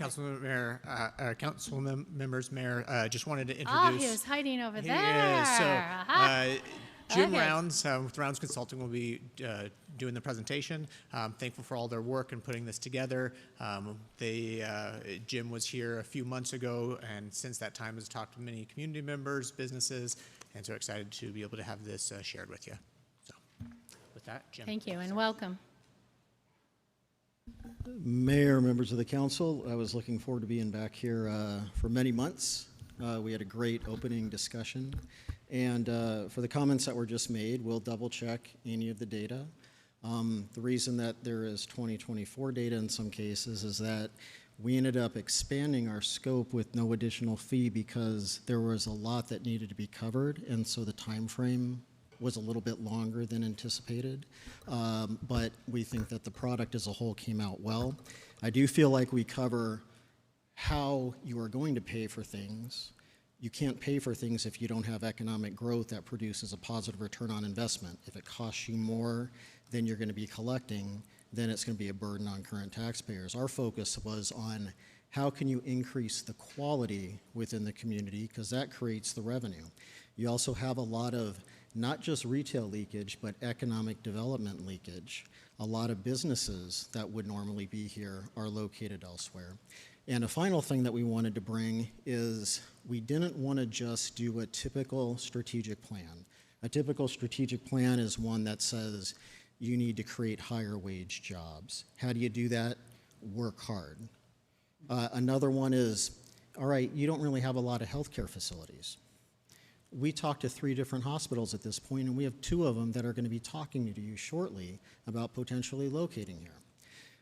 We looked at what are the high-tech opportunities in the area, because what was happening at U of A related to the tech park that we also analyzed for you, and we identified that that wasn't going to work without U of A's participation. They had a major fiscal issue at the time. Well, in 2 days, I'm having a happy hour with a good friend of mine that's an executive over at U of A, and we're going to be talking about an opportunity where there was somebody that was on the tech council that is partnering with a high-up executive, former executive at Intel, who just happened to be a neighbor that lives 3 houses down from me, and I didn't know him. And so we were brainstorming, and we have some ideas. So what we're actually trying to do is give you a snapshot of what the community looks like, give you some perspective on some items to focus on, and then give you some low-hanging fruit on some things that are real opportunities coming up in the next several weeks. So I'm very proud of what we put together, but we will double-check all the data. There was some confusion between certain data at OEO, which we have since been hired to help them correct some of their economic data, so we're now an advisor to the governor's office and OEO on some of their stats. And there was confusion over definitions with some of the city data, so I can see how there could have been a little bit of a hangover on that, but that is the vast minority. If we have about 100,000 numbers in the report, we just talked about 3. But I do appreciate that, and I would even be willing to talk with the individual that had some concerns if that would be helpful. I'm all for making our reports better. People sometimes say, well, I'm sorry, but we have a couple of concerns. If it makes our report better and my name's on it, I'm happy, so I'm willing to take any criticism. But this is basically a PowerPoint of the executive summary. We're fine-tuning a few things in the report, including some data points, a couple of minor typos, things like that. But the meeting came up quickly on us, and so we're going to hit the big items. And so we wanted to look at diversifying the city's economy. And we can't just do this overnight. You're going to have to be looking at short-term opportunities, mid-term and long-term opportunities. It's going to take a while to do that, but you're going to have to create more jobs and more economic diversity, which is going to then create more businesses locating here. You need the tax revenue in order to put the amenities in place to then get the businesses to want to locate here, which then generate more tax revenues. You either go on an upward spiral or a downward spiral, depending on how you do. But we, again, we'd like to at least leave you with some immediate opportunities, but the key is we're not dictating how you implement everything. We're giving you some best practice suggestions. It's a strategic plan. We even called it a to-do list when we were here the first time, but it's not a to-do list and here's every single thing that your staff need to do. If you wanted us to do that, our fee actually would have gone up quite a bit because we would have been here every day for the next year. But I did something before the meeting that I've never done before. When I work down at the state capitol, every day I'm down there, I age 2 days, it feels like. Working on this has actually been invigorating because everybody has been very interested in participating. So I made some nice commentary on LinkedIn if you want to look at it later. And I was sincere about it. And for the record, I am considered to be pretty salty in my comments, so this isn't the norm. We're typically not the brown noser, we're the ones that are called salty, but then they'll come back to us and say, well, we like your idea, so we'll go ahead and put up with you. Quality growth, again, is a central theme. And you have a range of local amenities for residents, and it's great. When I come through here, it's a nice, clean community. I enjoy it. But we still need to reduce that economic leakage. That economic leakage, and again, jobs and just the tax revenue, is enough to completely change how you invest in the community, and that includes infrastructure. It includes a lot of things that will help the community grow. We think that the community's been managed well. It's just been an unusual start to a community. It happened during the economic boom before we had the Great Recession, and then the community has been, it hasn't been following the typical pattern where a community like Buckeye can say, okay, the growth ring's about to hit us, we need to start putting in infrastructure, and even then it doesn't go perfectly. And so it's been a little bit different here, but I remember years and years ago, before you all were here, we did an analysis, and I thought that we did something wrong. We had to do a survey of the workers, and we found that the workers were fairly skilled and had higher wages, and they ended up working at the Intels and along the Price Road corridor and in Tempe at some of the tech places. Having a quality workforce is one of the most difficult things to establish. Other stuff can be managed, but getting that quality workforce is difficult. You have a lot of high quality workers or workers with a lot of different skill sets, where if you can get some of these businesses here, if you take 10% of the traffic, if you get 10% more businesses here, you take 10% of the traffic off the road, that's like adding 10% more lane miles. So there's ways of doing this, but you have to be careful to not put too much effort on just focusing on jobs. So even though there's a fairly high jobs to population ratio, or fairly low jobs to population ratio here, you're not going to get to the statewide average or the greater Phoenix average. But you can move towards creating jobs and adequate housing opportunities and keep housing more affordable. Now, it's not necessarily affordable, but it's more affordable here than a lot of other places. But I think the key right now is I feel like Arizona and Maricopa are at a crossroads, not quite the same as when we went through the Great Recession, when we had to completely revamp everything that we did in the state. We had to change tax policies, we had to create economic development programs, create the Commerce Authority. I'm very familiar with that because I wrote the bill. We had to do a lot, and it was hard to get everybody on board, but we had Democrats agreeing on tax changes and Republicans agreeing on economic development programs because it was looking out for the taxpayer. It was for the betterment of the taxpayer, and everybody came together. Now, how can you be more proactive going forward? You don't want government taking the place of how the private sector operates. You want to set the proper foundation, but then on occasion, you might need to push them a little bit. I used to give a presentation, and every once in a while you have to refresh your slides because they get stale. But my favorite was I purposely found a picture of a dad teaching his daughter how to ride a bike. And I searched and searched, and I had to find a picture where his hand was no longer on the seat. And my point was the government had to get that bike going, but at some point you let go. If you let go too late, which I found out, then the kid will fall over. If you hang on too long, or if you do it too early, then they'll fall over. You have to do it just right. But I think that now is the time to be thinking about these things, and the enthusiasm that you all showed during this research phase, if that continues, I'm very, very optimistic of what you can do here. Jim, before you proceed, do you have an example of what that would look like? A simple example? Go back to your last slide. Workforce leaders, policymakers in business be even more proactive moving forward. Just a simple example. Okay, so for, Mayor, Council Member, so for example, one of the ideas was you have a very skilled workforce and they all drive to the Price Road corridor. Not all, but a lot of them. I went ahead and had lunch with the city manager in Chandler and the economic development director, who's been a long-term friend of mine. He used to work here, Micah Miranda. And my question was, you're getting pretty short on land. You're having to be careful with your policies. You have to still maintain some mega sites for some really large locations. What are you going to do when some of the supplier businesses want to locate on vacant land? You're going to have to send them somewhere. How would you feel about sending them to the city of Maricopa? And they said, that'd be great. We'd be happy to meet with them. And how do you get that done? I got that started just by having lunch with a couple of friends. You all get that done by having coffee. And it doesn't have to be something formal. It just has to be something where they say, hey, Intel is bringing this extra, semi-division in. It's going to be in 2 locations. We'd like to put it there because we have a lot of our workers that would be working in that already located in the community. It's just asking questions, and it's coming up with ideas. It's almost like running a business. You're running a business, and how I run a business and how I get projects is I'll meet with people, and I'll find out what their needs are, and I'll figure out if we can provide services that match those, and then we do the work, and then we, move on to the next project. I feel like that's what you need to do here. Another example is the hospital issue.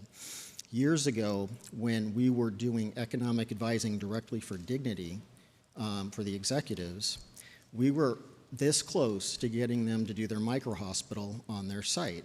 And then COVID came in and it messed everything up. But it was that close. I feel like that could still happen. But when we did an analysis for Onvita, that's in Yuma, so it's in a more isolated area, and they have to supply a lot of their. A normal hospital would have other suppliers come in, supporting businesses. Their spin-off businesses were much lower than we expected.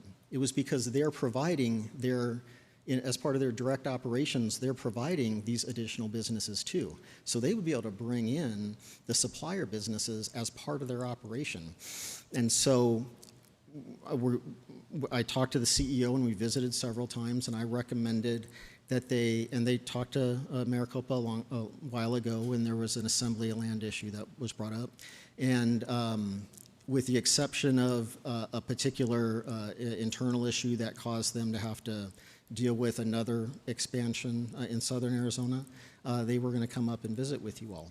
And so even though we're going to be done with this project after we do our final review of the numbers and basically have the final version in PDF format, I still want to be helping you all do that. I was offering to be the Uber driver for the CEO and come up here and then let you do what you need to do, and then I want to then sell it on the way back. So participating in these things really does matter. It doesn't mean doing the job of the economic development people. It means supporting what they're doing and being a leader and showing that enthusiasm. That makes a lot of difference. Yeah, those are 2 great examples. Speaking of which, in terms of the final document, on page 3 of the larger document. It talks about moving forward, the primary focus will need to shift to securing more businesses to locate within the local community. I would like to just put an emphasis on high-paying job businesses, because I think for us, that's one of the most important aspects. And so if we could somehow tweak that sentence, it's a simple change, but just to make sure that anyone who reads this document knows that that's a high of interest to us. Okay, thank Sure. you. And if your staff could make a note of that, we'll Yep. change that. Ben's shaking his head, And yes. there's other sections where it Yep. really is talking about the higher wage jobs generating the higher revenues, but you get the higher wage jobs by, it's chicken and the egg, unless you come up with some clever ways of inducing additional business activity. You already had the 347 funding. We volunteered time. I ran into your staff up in Sedona at a conference, and they were telling me about it, and I said, would it help if we did an economic impact analysis for you? And they're like, well, we don't know if we have time to get that through. I said, oh, no, we'll do it for free, and we just put it together to show the positive ROI of that particular investment. It's amazing what you can get done by just making friends and talking to Yep. people, and it really helps the community. Completely agree. Thank you, Jim. So a victim of its own success, lots of business, or lots of residential activity. We need more business activity. That will come. Again, in fact, I think it might be the next slide. So over the years, over the many years that I've been doing this, I always like to look at Site Selection Magazine just to see how the primary categories of what the survey indicates from the people bringing the businesses in. And in 2018, 1 and 2, workforce and transportation, if you go back over multiple decades, it's always 1 and 2, workforce, transportation. Now, recently, utilities and regulatory procedures jumped up because data centers and energy demands. And so all of a sudden, those were the ones that were brought up the most in the survey. But the fundamental ones are still transportation, infrastructure, and workforce. And so as you work on transportation, I think one of the keys is figure out how you can get some additional funding. So with 347, I believe there was state, county, and then taxpayer support.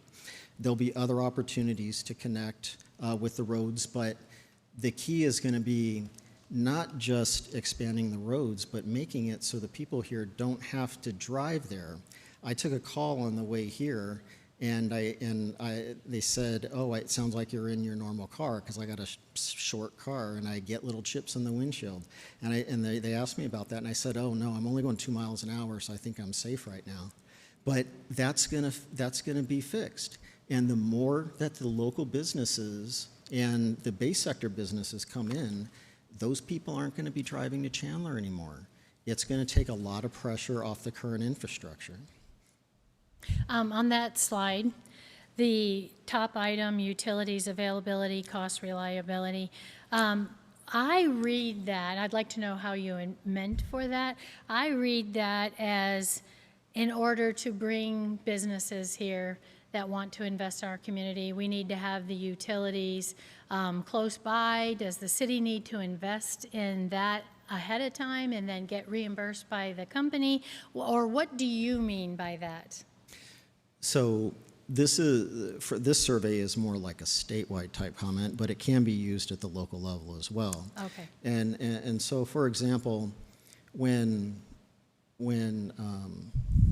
Dignity was originally going to be locating in that particular site, there were a couple of questions about the reliability of the utilities nearby, and our suggestion was split the cost with the community for a second generator, and then you don't have a problem. You have that double redundancy, and so there's always a solution. But you were talking about data centers. We've been doing a lot of work on data center analysis, a lot of work on energy issues. So just like a report that we're going to be releasing that's going to be showing that the state's going to be 10,000 workers a year short in terms of qualified employees compared to our current economic trajectory.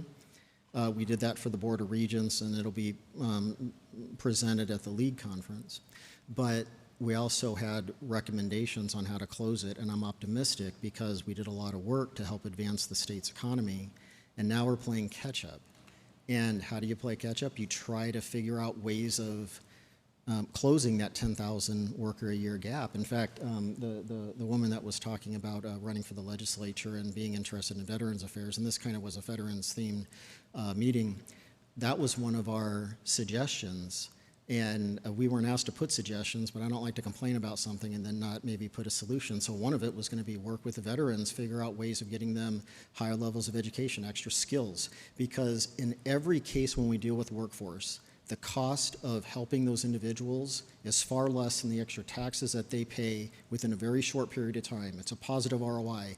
If it was a business, they would have invested in that in a heartbeat. So it's not a Democrat or Republican issue. Same thing with childcare and all sorts of things. There's neat opportunities and there's clever ways of doing what you would like to do.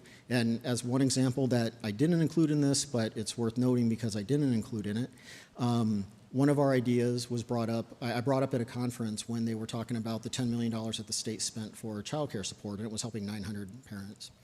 Well, I wanted to use the kindergarten, first and second grade classrooms in the vacant schools and allow those to be a daycare, and I wanted the school to be able to collect rent, but below market rent. So the school would be collecting a little extra money. The below market rent would be passed along for a discount childcare program for those individuals that would qualify. So we would be helping many times more than when the state spent the $10 million. And it would cost taxpayers nothing. It would actually be generating revenue.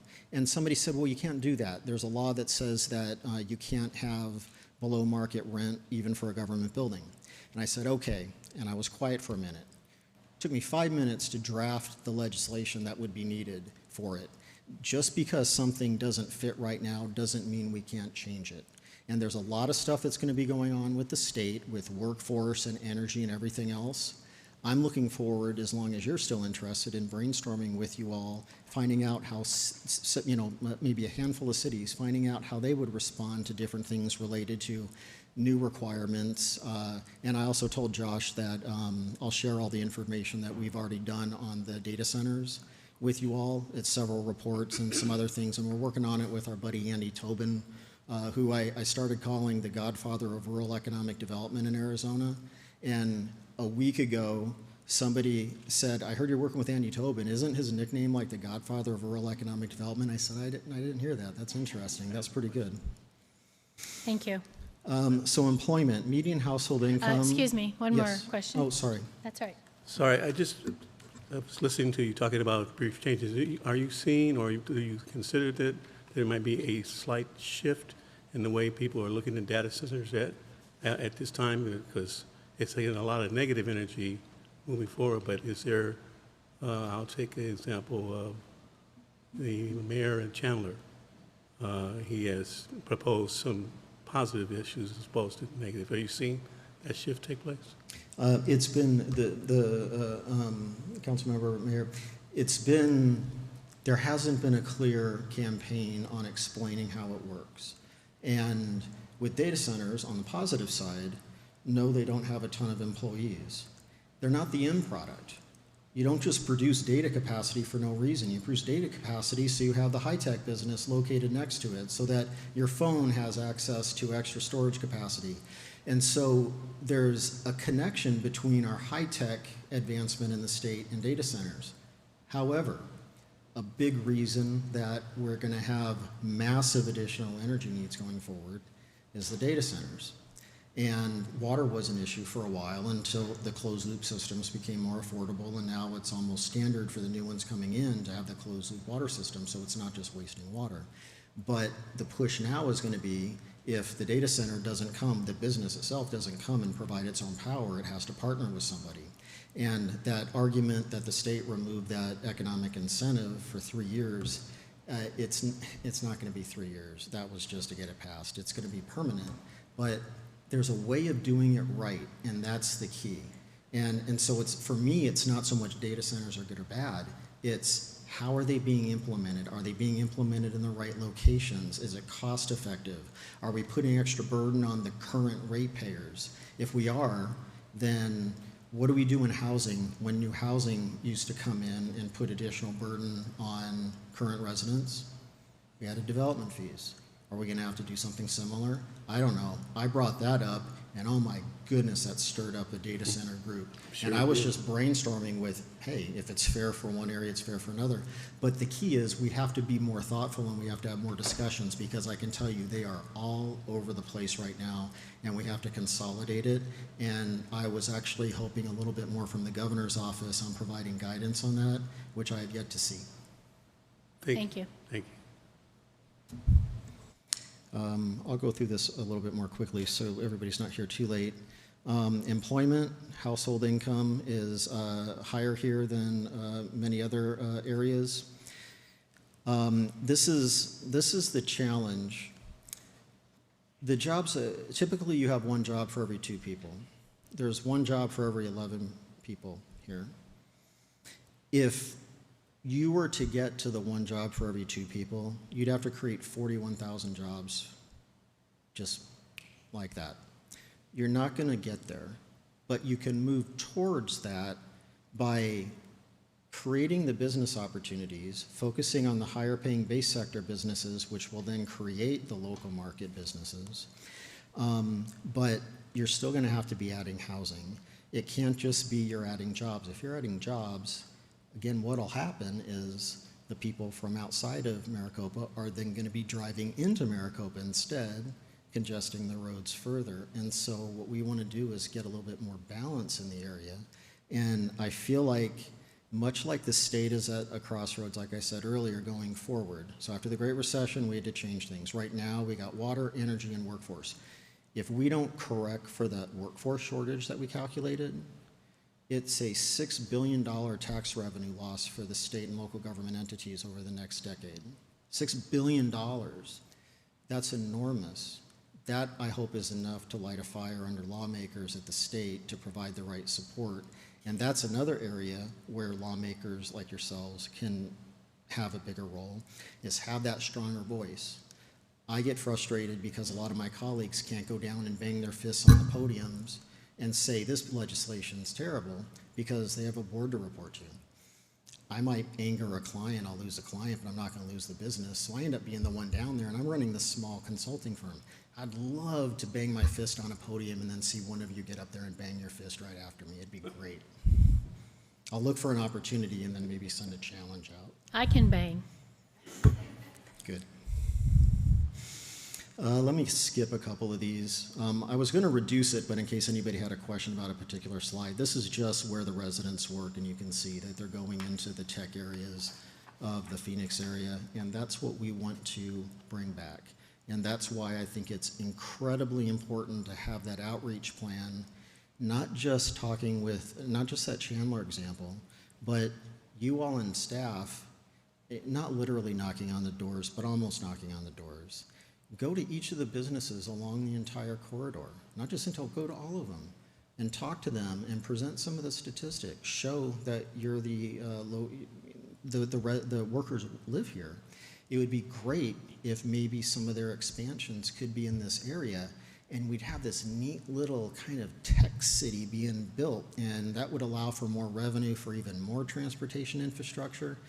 You either take tax revenue from taxpayers or you convert government inefficiencies into tax revenue. I think there's a lot of opportunities to convert government inefficiencies into tax revenue. Let me skip that one. I talked about that. I put in a SWOT analysis because you kind of have to. This is how every economic development plan starts. And what I don't like is that it doesn't get into how. What are you going to do with it? What's the point? So the strengths, you still had good population growth, affordable housing compared to a lot of other areas, land availability, but there are issues related to the assembly of land. How is it going to develop? How is it going to develop going farther south, where you get out of the city boundaries and you get into the county again? How are you going to be connecting with Casa Grande longer term? Are we going to be able to develop that high-tech corridor, the AI and optics corridor between here and U of A, going through this whole region?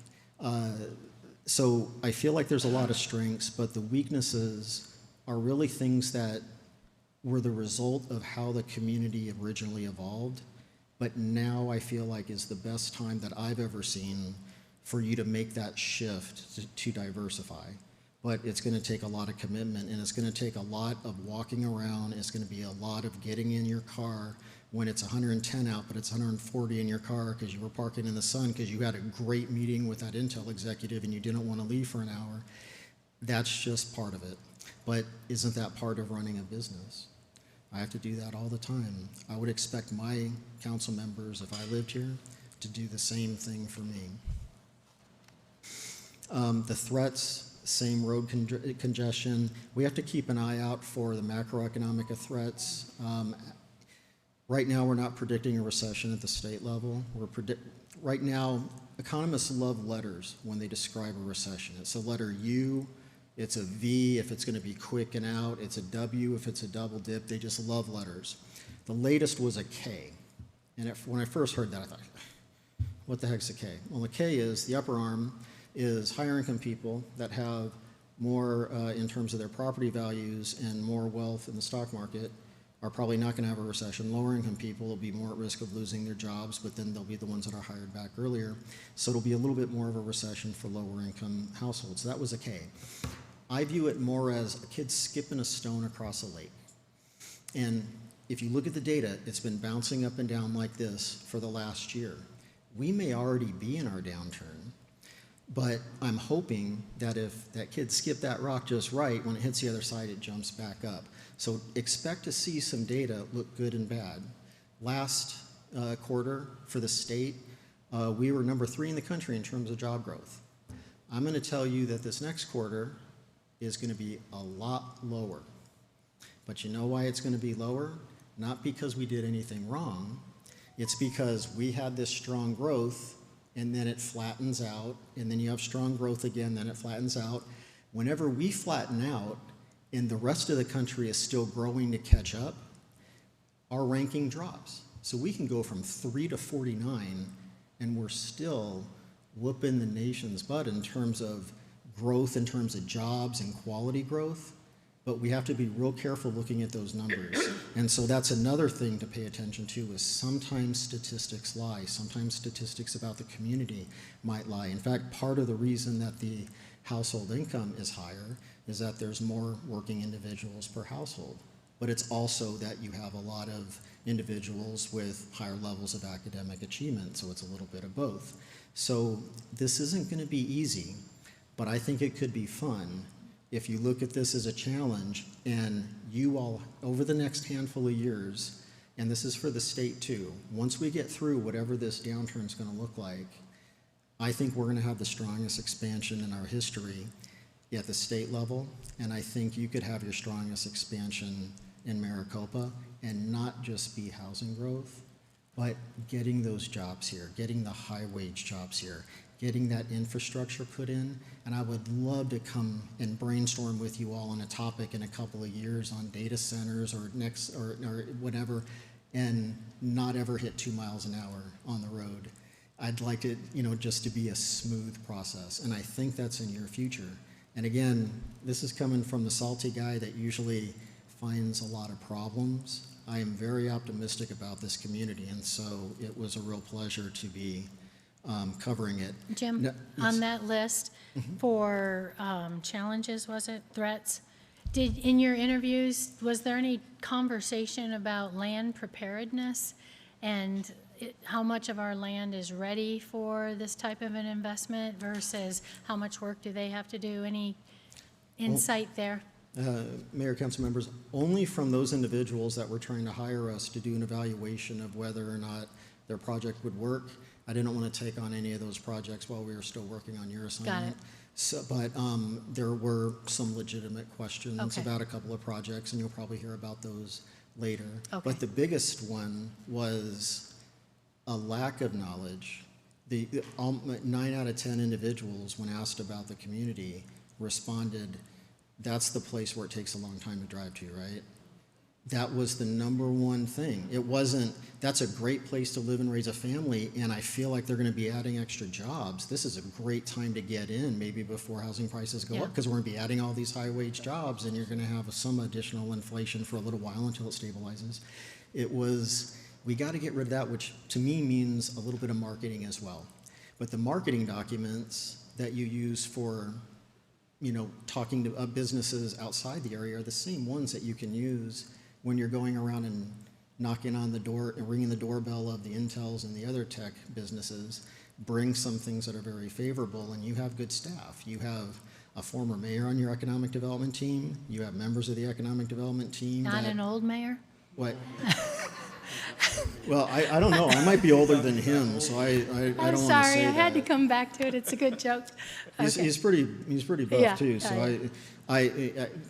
one of my favorite mayors. Got it.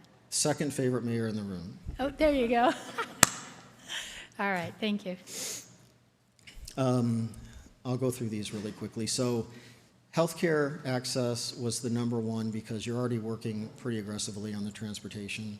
But I do feel like approaching Dignity about their current location and having a micro can coexist with what I was talking to Anvita about. And so whenever we can get that started, I'm hoping to just hand that off, and you all will just nail it based on my experience with you and how you've been promoting and talking very positive about the community. But that'll help tremendously. Transportation, we talked about. I think that there's going to be opportunities for federal monies.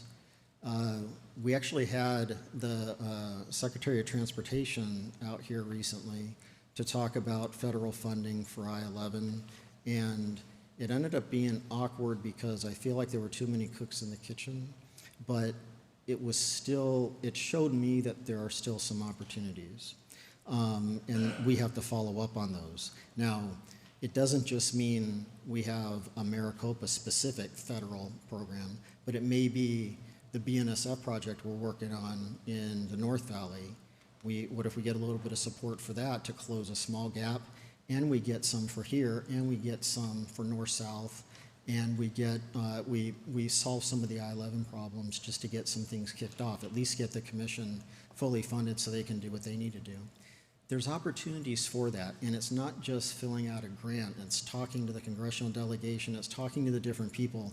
And what I worry, though, is in the past, we had a very strong congressional delegation where I felt like we could talk to their staff and it would filter its way up and we would be able to do okay.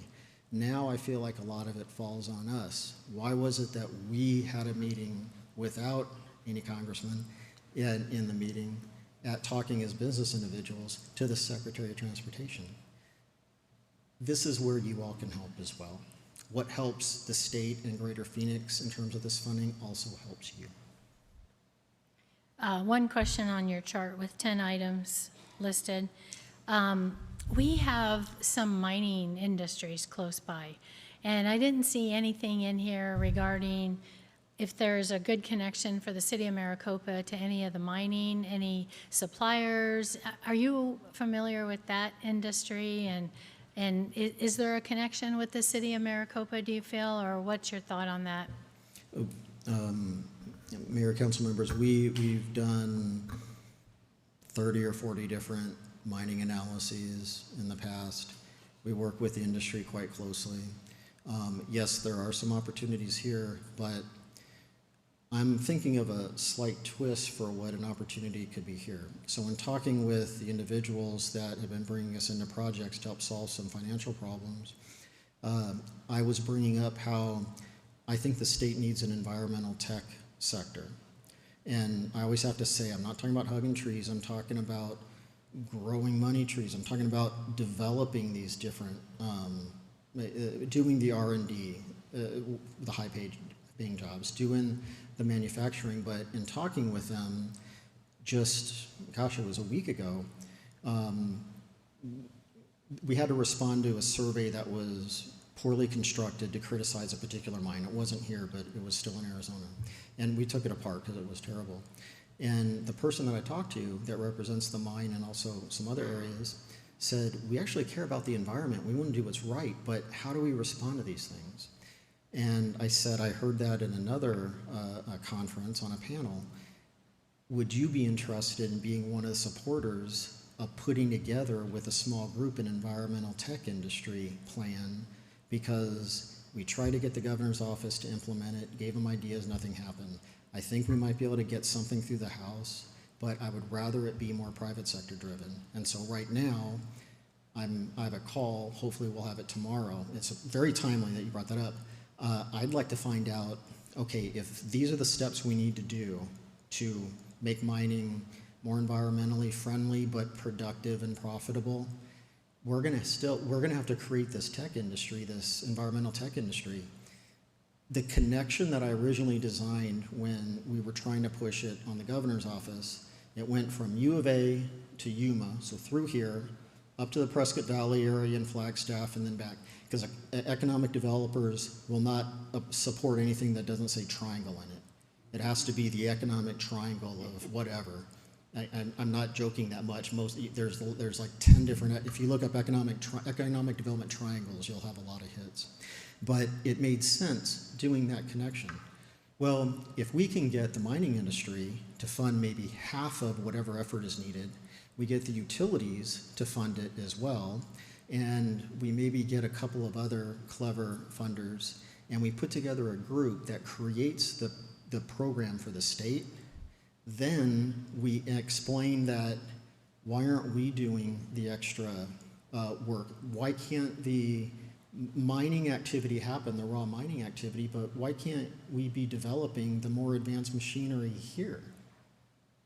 $150,000 a year jobs. That's what I'm hoping for, is all these things that we focused on that are more at the raw level, we go up the value chain and we figure out how we can locate those here. And I think there's a real possibility of it. And that gets back to the connection with U of A and having that strong relationship. And then lots of neat opportunities. A lot of ties. Very Yeah. good. Okay, thank you.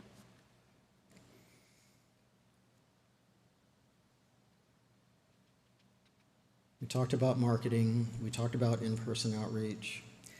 We talked about the partnerships.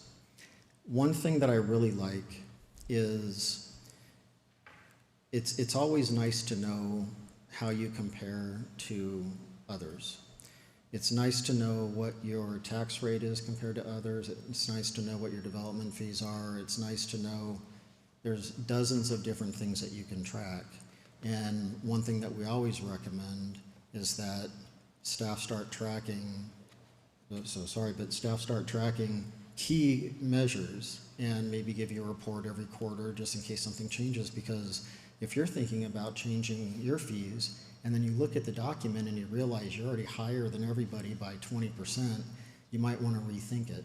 Or you might have unique economic characteristics where it's worthwhile.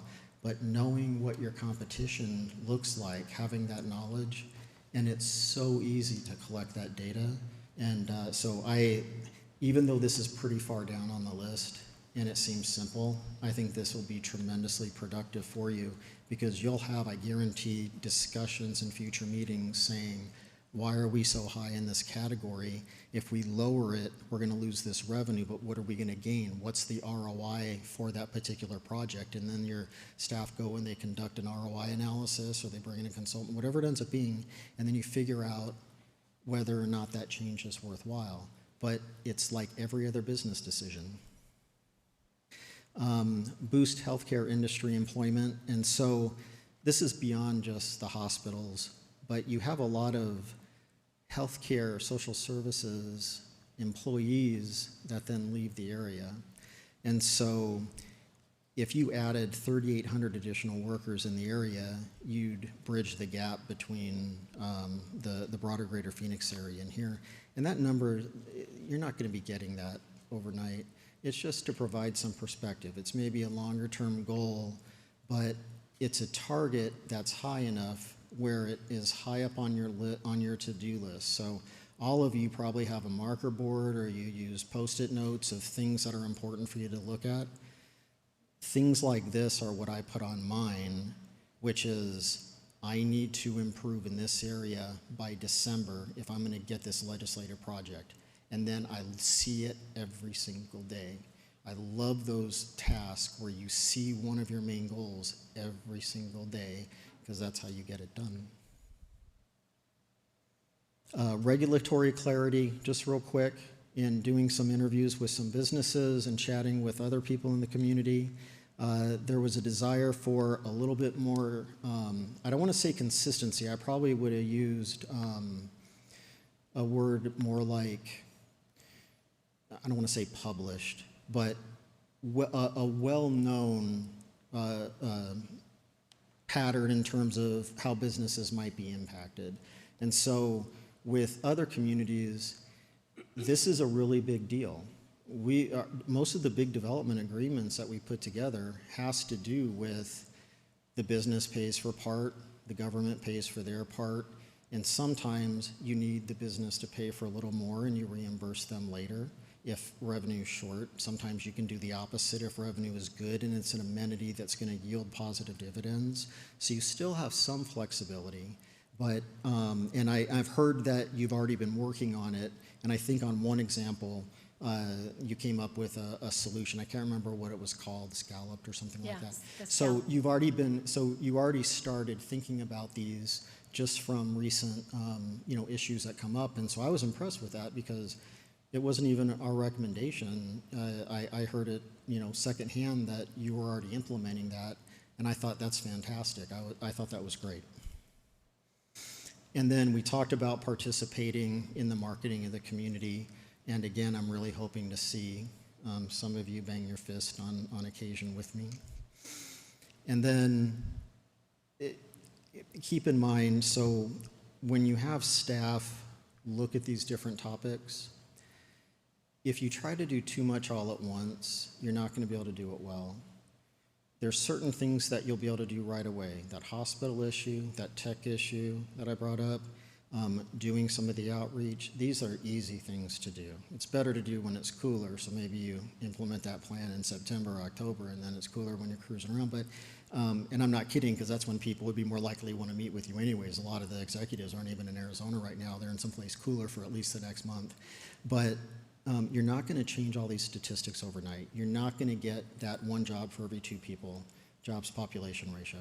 But you can move towards it, and any movement towards it helps. Tracking the jobs and the industries that they're in, which was brought up before I came up, that's spot on. You have to figure out where you're adding the jobs, where's the shortage. But the beautiful thing is you don't even know fully yet, because what if the mining issue, it was going to be, well, we have a mine and there's going to be some activity, but what if that issue that we brought up turns into something, and you can put together an incentive package where it pays for itself 10 times over and work with the mining industry and have some kind of a hub for additional research, and that's part of your U of A Tech Park. All right, we just had the private sector pay for 1/3 of the tech park, now it's viable, even with limited U of A participation. All right, we just created a tech park for you. That's how easy some things are, but they don't always come up. I'm making it sound like it's super easy. It's not. These are just things that I've been thinking about for the last, 8 months now? But you have a lot of opportunities. And I was sincere when you look at that LinkedIn comment. I was sincere in everything I said. This was really fun to work on. There's lots of opportunities. This was a very positive group. And I love the fact that people care about their community as much as they do. Very good. All right, council. I'm sorry, what? Marie, have a question. Council, do you have any comments or questions? Councilmember Noor. Thank you. Thank you, Mayor and Councilman Wade. Thank you, Jim. You know, I'm a nerd and I love this report. I've been dying to read it. And so I really appreciate all the work that went into it.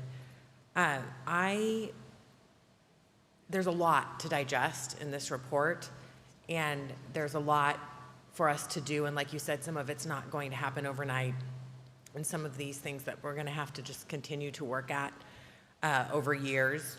But as council members, or specifically, what can we do immediately? Like what can we take from this report immediately that will help our community create economic development and jobs? I would reach out to Dignity immediately and find out what they need in order to build. If the economics supported them building back before COVID, it certainly supports it now. And I do think that it could exist with maybe Onvita or banner. It depends, but Onvita's the one that was willing to come here. I'd write a letter to the CEO of Onvita, have all of you sign it, and invite them down here and to examine the area and see the commitment.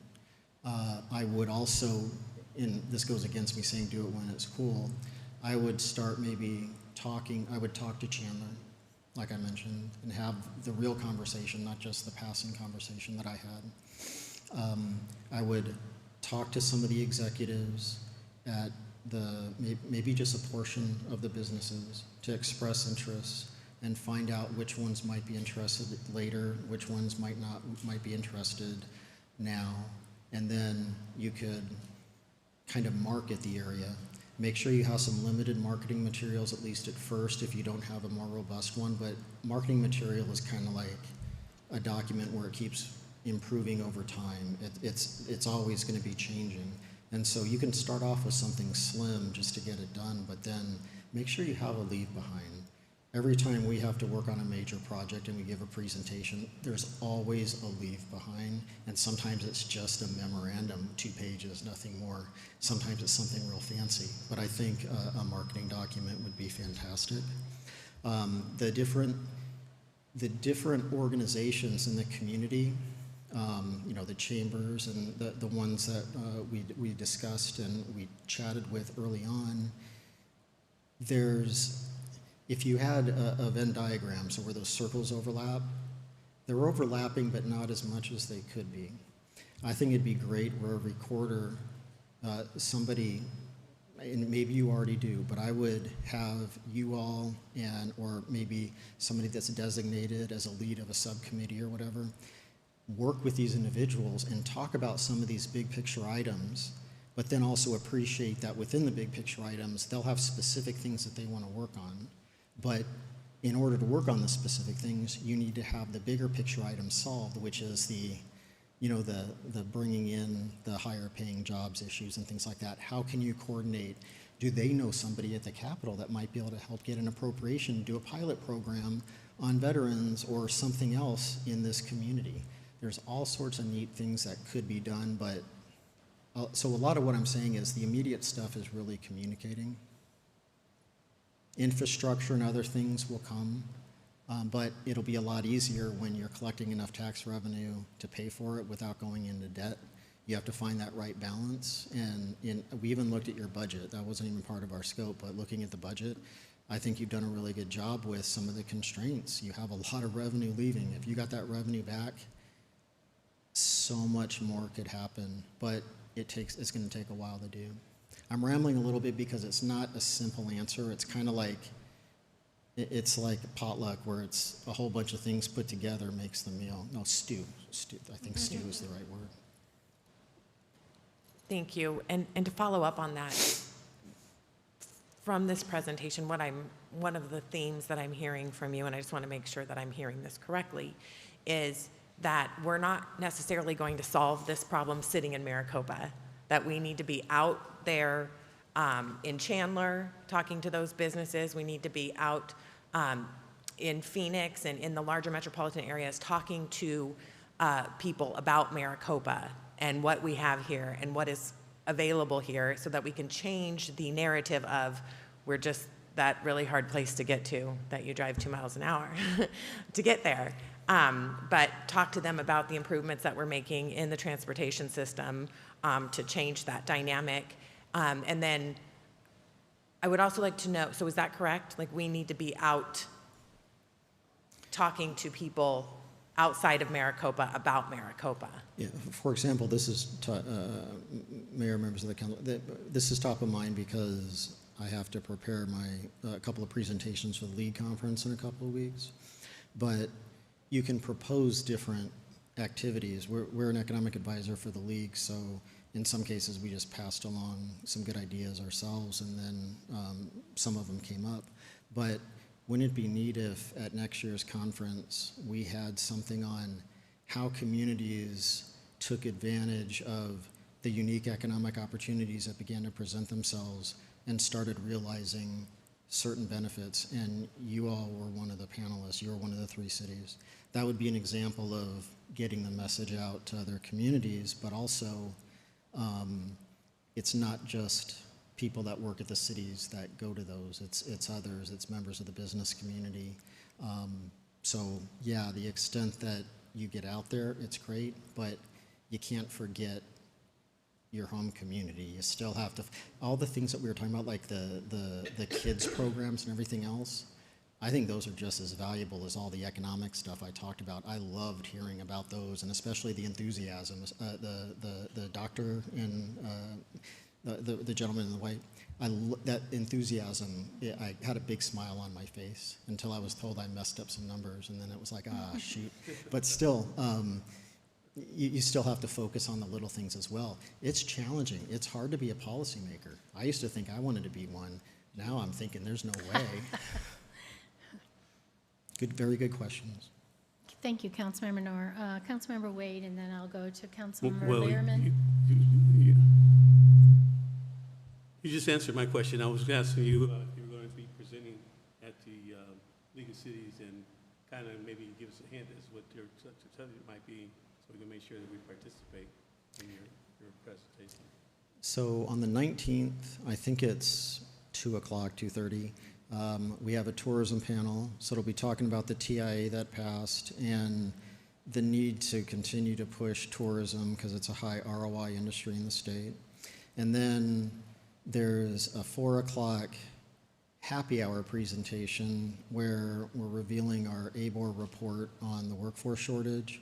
So there's going to be a fireside chat with myself and the ABOR director, and then we're going to have I'll have a little presentation that goes along with it, but it's an open bar, so it's going to be pretty popular, I think. But it'll be a good one. And then the next day, my friend Annie Tobin helped set up in the morning, so I'm going to go back the next morning, an energy one where they're going to be talking about some of these issues. I hope they're going to be talking about them honestly and maybe challenge each other. Oftentimes with some of the panel discussions, everybody's just too polite with one another. It's okay to say, I appreciate what you're saying, but here's 5 reasons why you're wrong. And then you explain it, but you tell them ahead of time, and then it's kind of fun, and you don't have an enemy afterwards, and then you just have to buy the beer after. But those are the two that I'm formally doing. Thank you. Councilmember Lehrman. Thank you so much for the report. It was awesome. I really enjoyed reading it. I have 2 questions for you. Sure. The first one is you mentioned the city improving its relationship with our chambers, and I would like to hear you share maybe some ways that we can do that. And along with that question, you mentioned that recommended the city do some type of needs assessment with the chambers to see what their needs are and how we can support them. That's my first question. So with the chambers, the first step will be to formalize some kind of a meeting, but communicate ahead of time and make sure everybody has buy-in into it. So it's not just people showing up and maybe being a little defensive if they feel like they weren't participating enough in the past. Communicate ahead of time and let everybody know you're on the same team. And then have a particular agenda item, which might be, how can we coordinate with you all? But what's even more important is if you all can help coordinate the different groups, the business groups, then they'll be able to see and tell each other where they're duplicating their own efforts. Because somebody has to convene a meeting and then conversations happen. And I guarantee each of the groups that are out there, they probably, a third of what they do is probably duplicating what the next one does. But imagine how much more efficient it would be if those limited resources were used on maybe supplementing and doing some assistance with what you're doing on your outreach. So you could be helping them, but they could be helping you. I think they would be a great, I guess the proper term would be wingman, where if you're going to take a lead on a certain item, it would be great to have the business community behind you. There's a reason that when we put out our major reports, we get the business community to put quotes in it and support it and maybe participate in a panel where we present it. They go together. You need the business community and you need the government working together, or none of this is going to work. Thank you. I just have one more question. Can you describe a little bit of what how unique our business community is? You talked about the yet developed industrial. You talked about the leakage. You talked about the employee-to-employer relationship. Maricopa has really a unique small business community, and I just was interested in your perspective. If you're a small business owner in Maricopa, how it's different than maybe other communities that have those different dynamics. So the small businesses in Maricopa, and you need all different types of businesses. You need the restaurants, you need the entertainment, you need all sorts of things that makes a place worth working in, living in, raising a family, retiring. But they tend to not be spin-offs of the larger base sector businesses. So you tend to not see that spin-off businesses that's working on advanced optics research and everybody's making $200,000 a year and then spending it in the community and their multipliers of 4. So you're creating 4 jobs for every one that you create there. So they tend to be the local market spin-off businesses for the workers that leave, earn their income, bring a lot of it back but not all of it back, and that spending creates it. So it's dampened.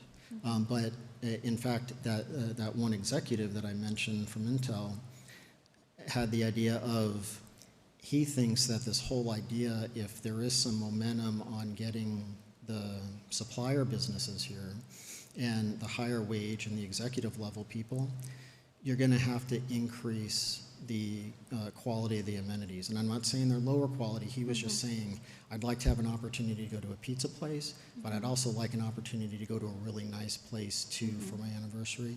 And so there's only been 2 times where I've recommended in an economic development plan subsidizing a retail project, and they reached grocery stores.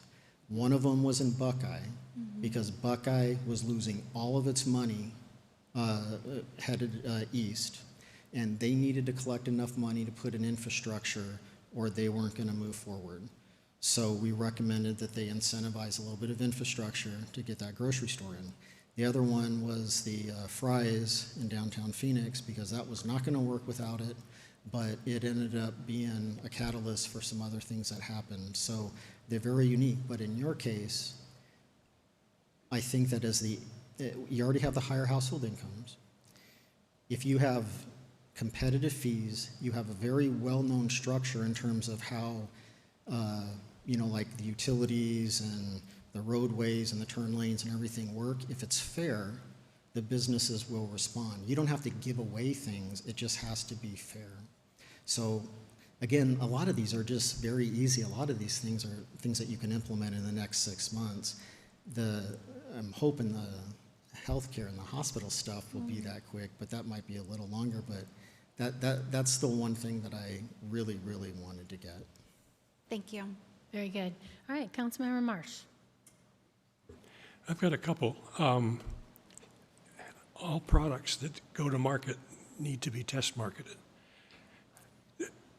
Maricopa's insular nature makes it a natural. There are rumors that Walmart here does test marketing in their local store here, and have been doing it since they've opened. I think if we could do a turn the crank test market machine here, we could attract some pretty heavy hitters and some interesting employees too. And second, in addition to the 347, we have negotiations going with Gila River to do a West Loop and East Loop. And we have progress toward the Sonoran Desert Parkway connection to I-10 on the north side of Casa Grande. I propose that we open negotiations with ADOT and GRIC to use Indian Route 3 as a path for a Santa Cruz Parkway connecting SR 238 to Loop 202 at the west end of South Mountain. If you look on a state highway map, on the 238, the route starts at North Rio Bravo Road, just west of Heaton, and continues along the Santa Cruz Road, joins Indian Route 3 that connects to 51st Avenue at the Gila Crossing, and then Loop 202 at exit 68. This provides access to I-10 West and to the west side of Phoenix. It's a no-brainer. It opens up new land for GRIC development northwest of Maricopa, so it's a win-win for GRIC and Maricopa. And I urge the business development operation and staff to move this forward. It takes 10 years or more to build a road. Let's not wait on doing this. I love what you said, because you're now converting from me giving a presentation on just some ideas into what about this specific idea? And then you talk to transportation people. One thing that you have going for you is we did the forecasting for Pinal for the maintenance extension and the net new, and we did it for Pima, but we didn't do it for MAG because they said we don't need economists to calculate what our revenues are. I think they're understated by about 20%, and so you were talking about some areas that are kind of moving up into that region, but there's going to be lots of opportunities. We do a lot of work with Pinal. I'm so optimistic about what's going on.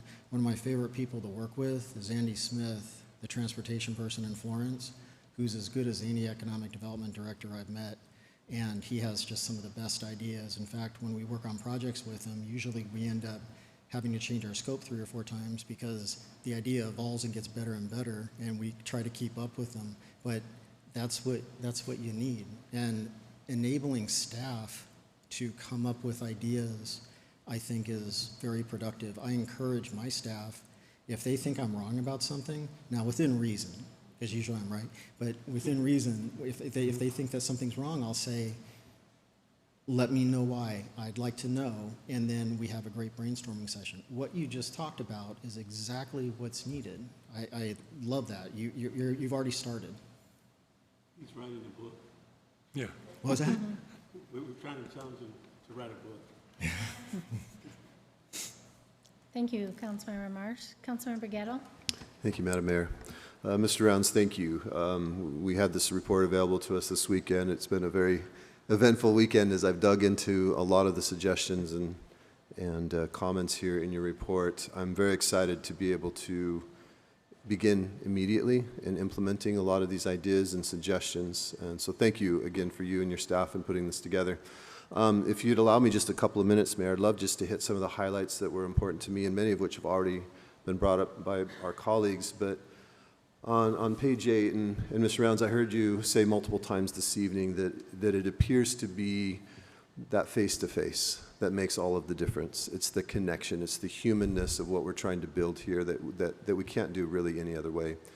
And on page 8, one of your recommendations, and I quote, is recommended that one or more staff members be designated to lead this expanded outreach, focusing on advancing business attraction and expansion opportunities, particularly among high-tech suppliers and large base sector firms. Again, just re-hitting that point of how key it is not only to have council engaged in that process, but we do need some designated members of staff, that is their full-time job, to be at these conferences, to be in these places, to be with GPEC and other locations, to be with us as we knock on some of the doors and ring the doorbells to Intel. And so I just wanted to bring that as a very important point that you brought to light that I would like to echo.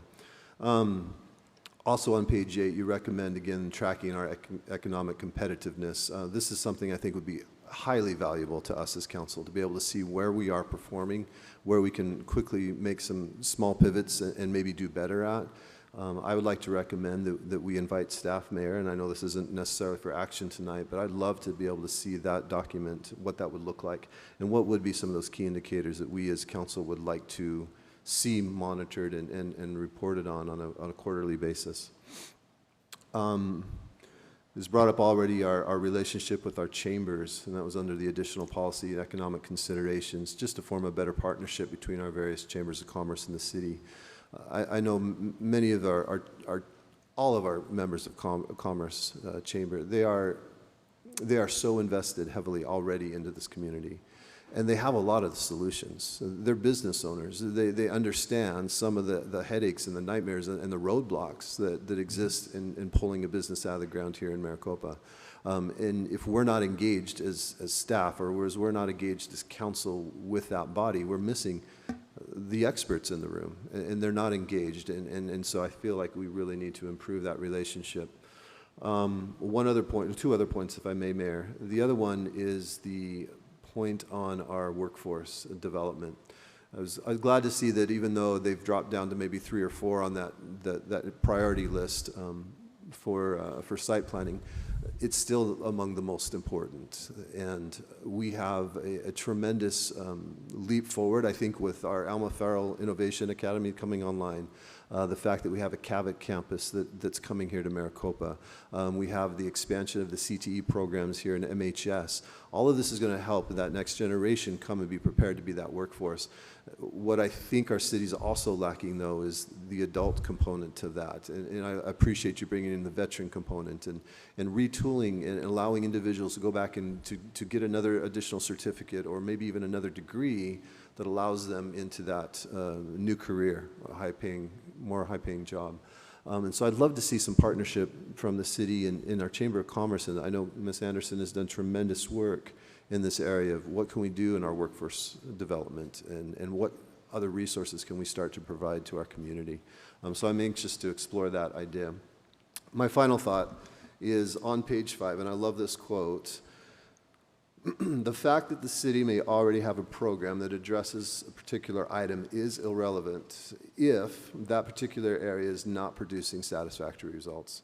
The recommendations in this report are not solely about identifying new programs. In some cases, there may be programs that are similar to the recommendations contained in this report. However, if the desired results are not being achieved, then improvements in those areas will be required.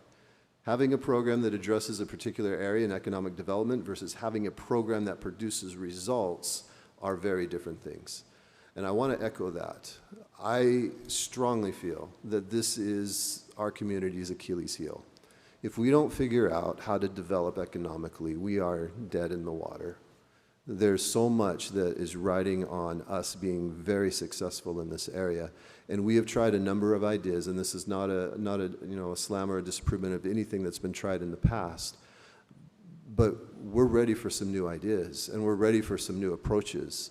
And I would hope that, and I feel this strongly, I think our staff is nimble enough to start thinking, continue thinking outside of that box and being open to new ideas. And I won't speak for everybody here on this dais, but I feel like we are in that same boat, that we are eager and hungry for suggestions and ideas, things that we can do to really move this needle forward.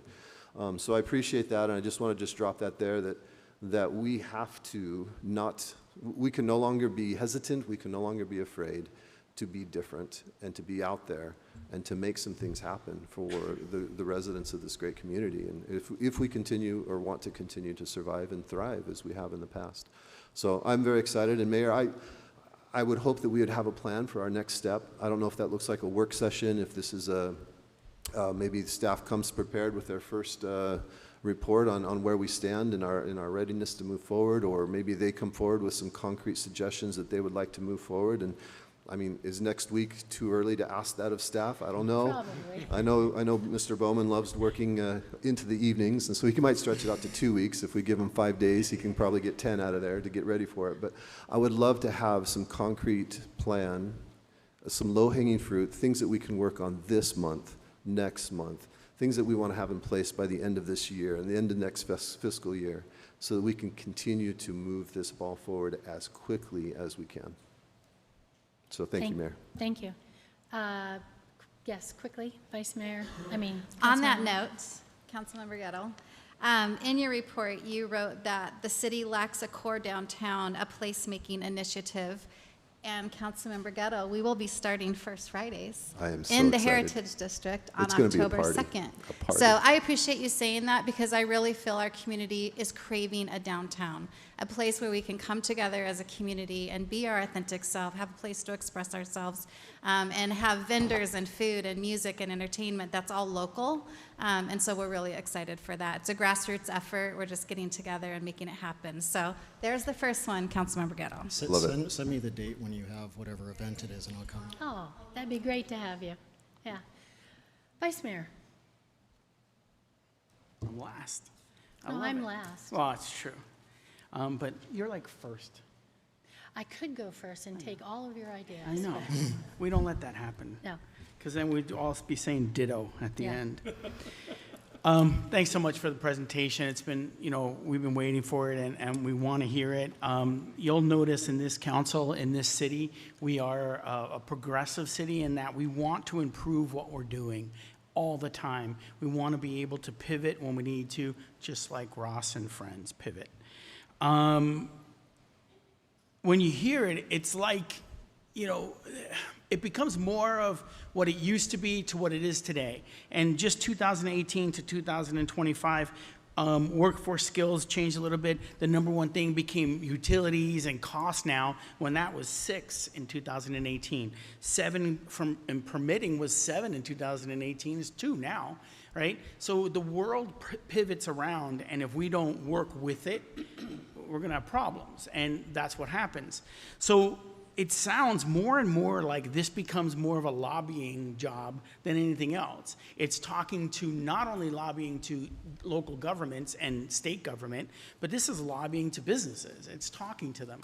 As a business owner myself, I preach the same thing as you. I do sales for a living. That's what I do. I go out and I talk to people and I get them to invest in the city of Maricopa through my business, right?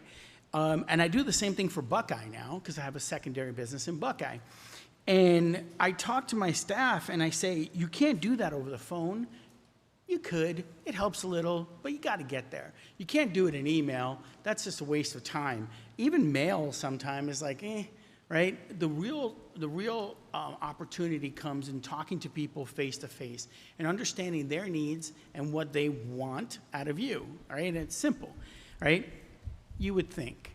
But it's hard because you have to get those people to sit down and have those conversations. Here in the city of Maricopa, we have MPPA. It's Maricopa Private-Public Alliance, or Public-Private Alliance. And a lot of people don't know about it because it's kind of like hush-hush here in the city. Not hush-hush, but we don't talk about it enough here in the city. But outside the city, it's well-known. We had GPEC here last week, and we had a full discussion where they presented to us, and they said, they were sitting in our conference room upstairs, and they said, this is the ideal of what should happen when it comes to economic development. And what that means is we have a table full of folks from K-12 education to secondary education to the utilities, both Global Water, ED3, sitting down at the same table having conversations about businesses that might want to locate here. We can't talk about their names because privacy and all that stuff, but businesses that want to come here and how we meet those needs that they have. We have elected officials at that table, as well as city staff at that table. And we all sit there and we talk about businesses that want to come here. And how do we get that over the hump, the next hump that happens, right? How do we get there? Ron from Global Water made a great comment the other day when we were sitting there. And he was talking to GPEC, and he said, look, I'm trying to no, I don't want to phrase it. I don't want to say it the wrong way. But basically he said, tell us what you need, right? And as the company that does the water and sewer for the city, right, for all of us, right, we'll make it happen, right? Just tell us what you need and we'll make it happen and we'll figure it out. And that's what we have here in the city. We just got to get in front of more people, right? So how do we do that? It's the knocking on doors. I was talking to the mayor about this last week and the week prior and the week prior and the month prior and the 6 months prior, and we've been talking about it like crazy, is how do we get to the position within the city that we have it organized so that we can get out and talk to more people, right? And just knock on the doors and shake the hands. And conferences are great, right? They're great. You get in front of some people, but you don't get in front of the CEO at a conference, right? You get in front of the site selectors and things like that, but how do you get in front of the CEO? That's what I do, right? I get in front of people. It's the only way you're going to make sales in life, right? So being the salesperson, if I might Yeah. add, you have a person's attention, Yes. Most of their attention when they're at the conclusion of a meeting that they really enjoyed. Mm-hmm. That's when you end up. I don't like to let any of our meetings that we're leading. I never let it end with great discussion. Mm-hmm. It's who's doing what, why are we doing it, are we in agreement, And like with GPEC, I love that you said, what is it that we need? Or that, what is it that you need? And then you follow up the next week, up the next week, and you say, they'll get tired of you eventually, and they'll say, would you like some help putting together a specialized marketing program that we can also utilize? And it's like, yeah, sure, okay. But sometimes you got to push. But I love it when you have those meetings with people and you're brainstorming, because we have to do that all the time with public policy. And but that once they leave the room, a lot of people just forget about it. And so if you really care about it, that's when you put a lot of pressure on them, because that's when you have their attention, and that's when you get them to commit. Okay, we have to have one more meeting to resolve these other issues. Exactly. Let everybody get their calendars out. Yeah, I call it being next step obsessed, right? You have to be obsessed with the next step in the progress, or else it doesn't happen, right? And you have to be doing it. So as us, as a city, we have to be obsessed with the next step in everything that we do, regardless of what it is, whether it's a small retailer or the large multinational corporation that's interested in a piece of land we might have, right?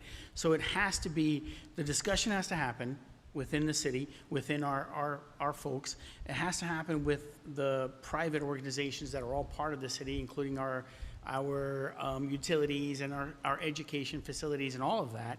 And it has to happen with our staff, which our staff and our policymakers have to be next step obsessed with what's going to happen. And if you're not there and you're not following up, you're not talking to people, don't ever say following up, but if you're not out there talking to folks and finishing the next step, it just fades away.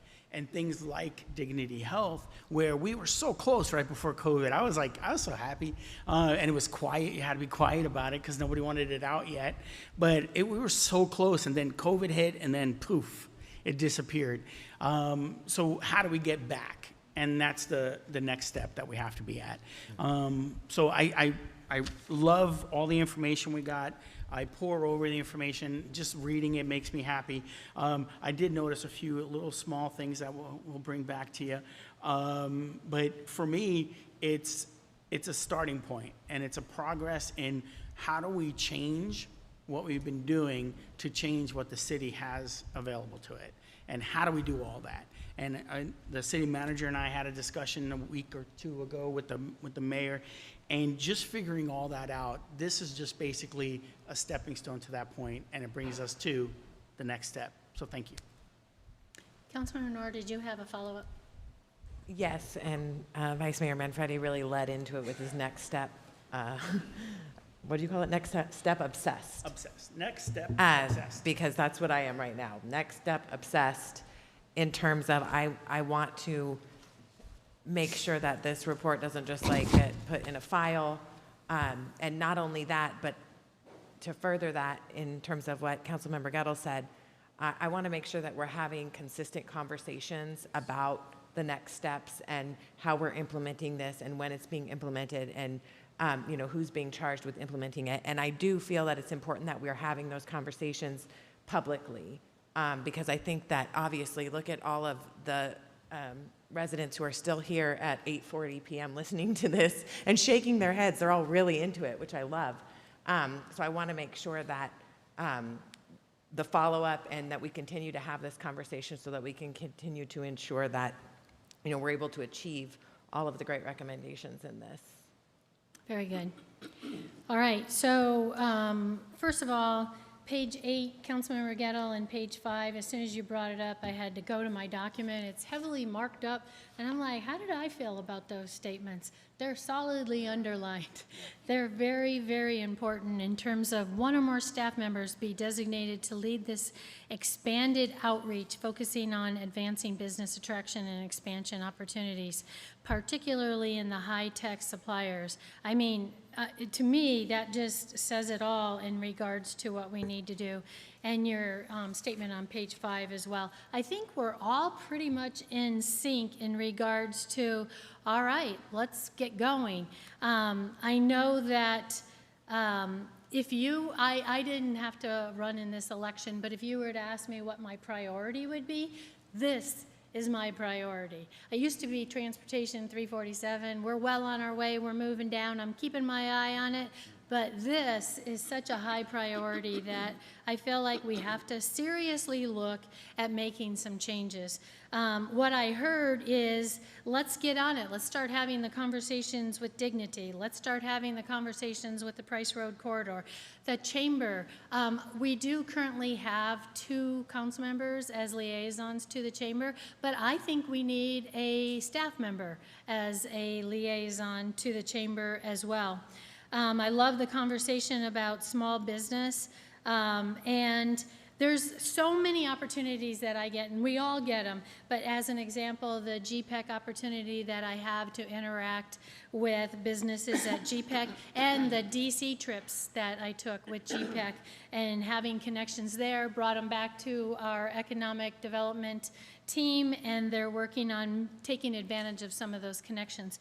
But the site selectors, I had a great time with this last meeting and this last site selector. And it's funny because I was surprised how they had questions for an elected official, for the mayor. And so it was fun because I could provide different insight than what the staff does. And so I think it was a great conversation with them, and hopefully things proceed. The lobbying term, I love that, because when I hear about all of this, I'm thinking lobbying, because that's really what it is.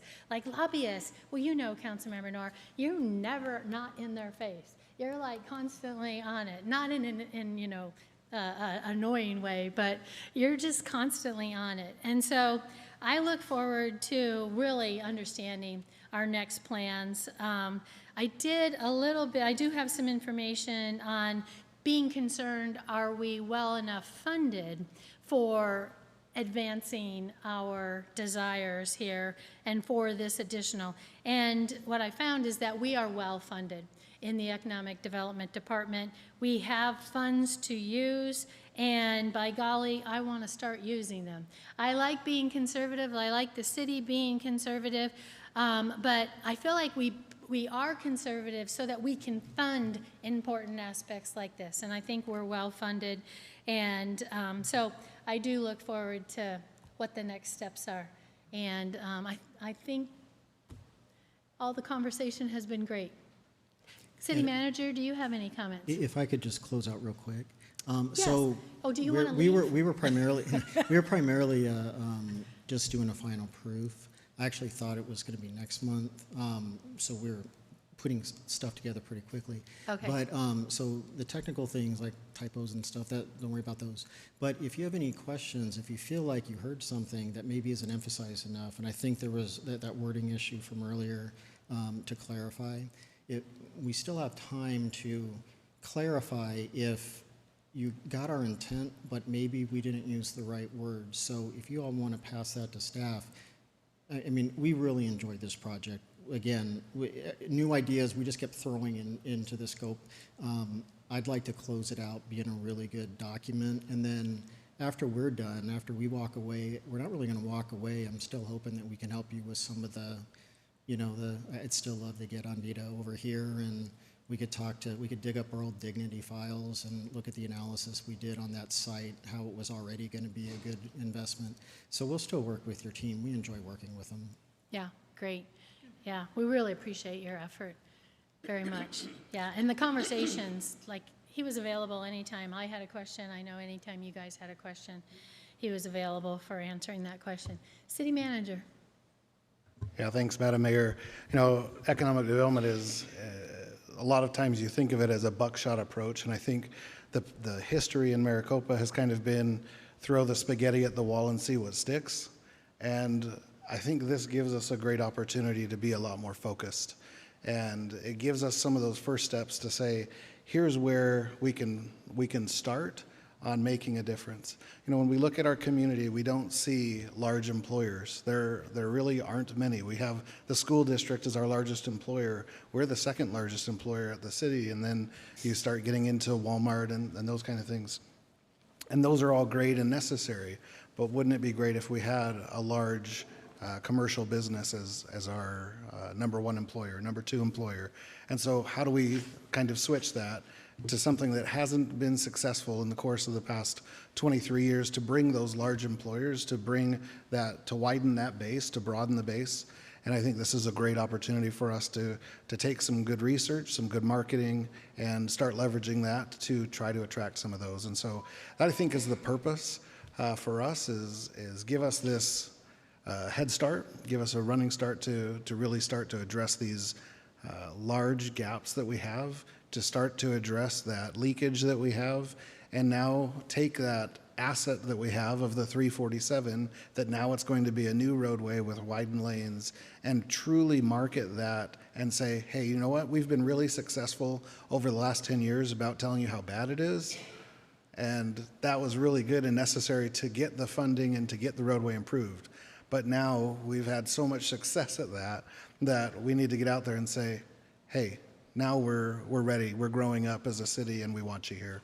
And so we've got a great team on board with Josh and Christian and Joshua and Don and so many people that participate through this process that aren't necessarily even in the economic development department. But as we touch our development services team, and as our staff and public works team all participate, all of that is part of economic development. I think as Jim mentioned, that, you know, whether it's our infrastructure, whether it's our programming, whether it's our community feel, we want everyone to be a part of economic development moving forward. And so excited for the groundwork that Jim has laid for us, and excited to take off here moving forward. Thank you. Very good, thank you. Thank you very much, Jim. Thanks. Yeah, safe travels. They are working on that road out there. All right, that takes us to our next and final presentation, which is 8.2, presentation on the state legislative by Katie Proctor, our interga.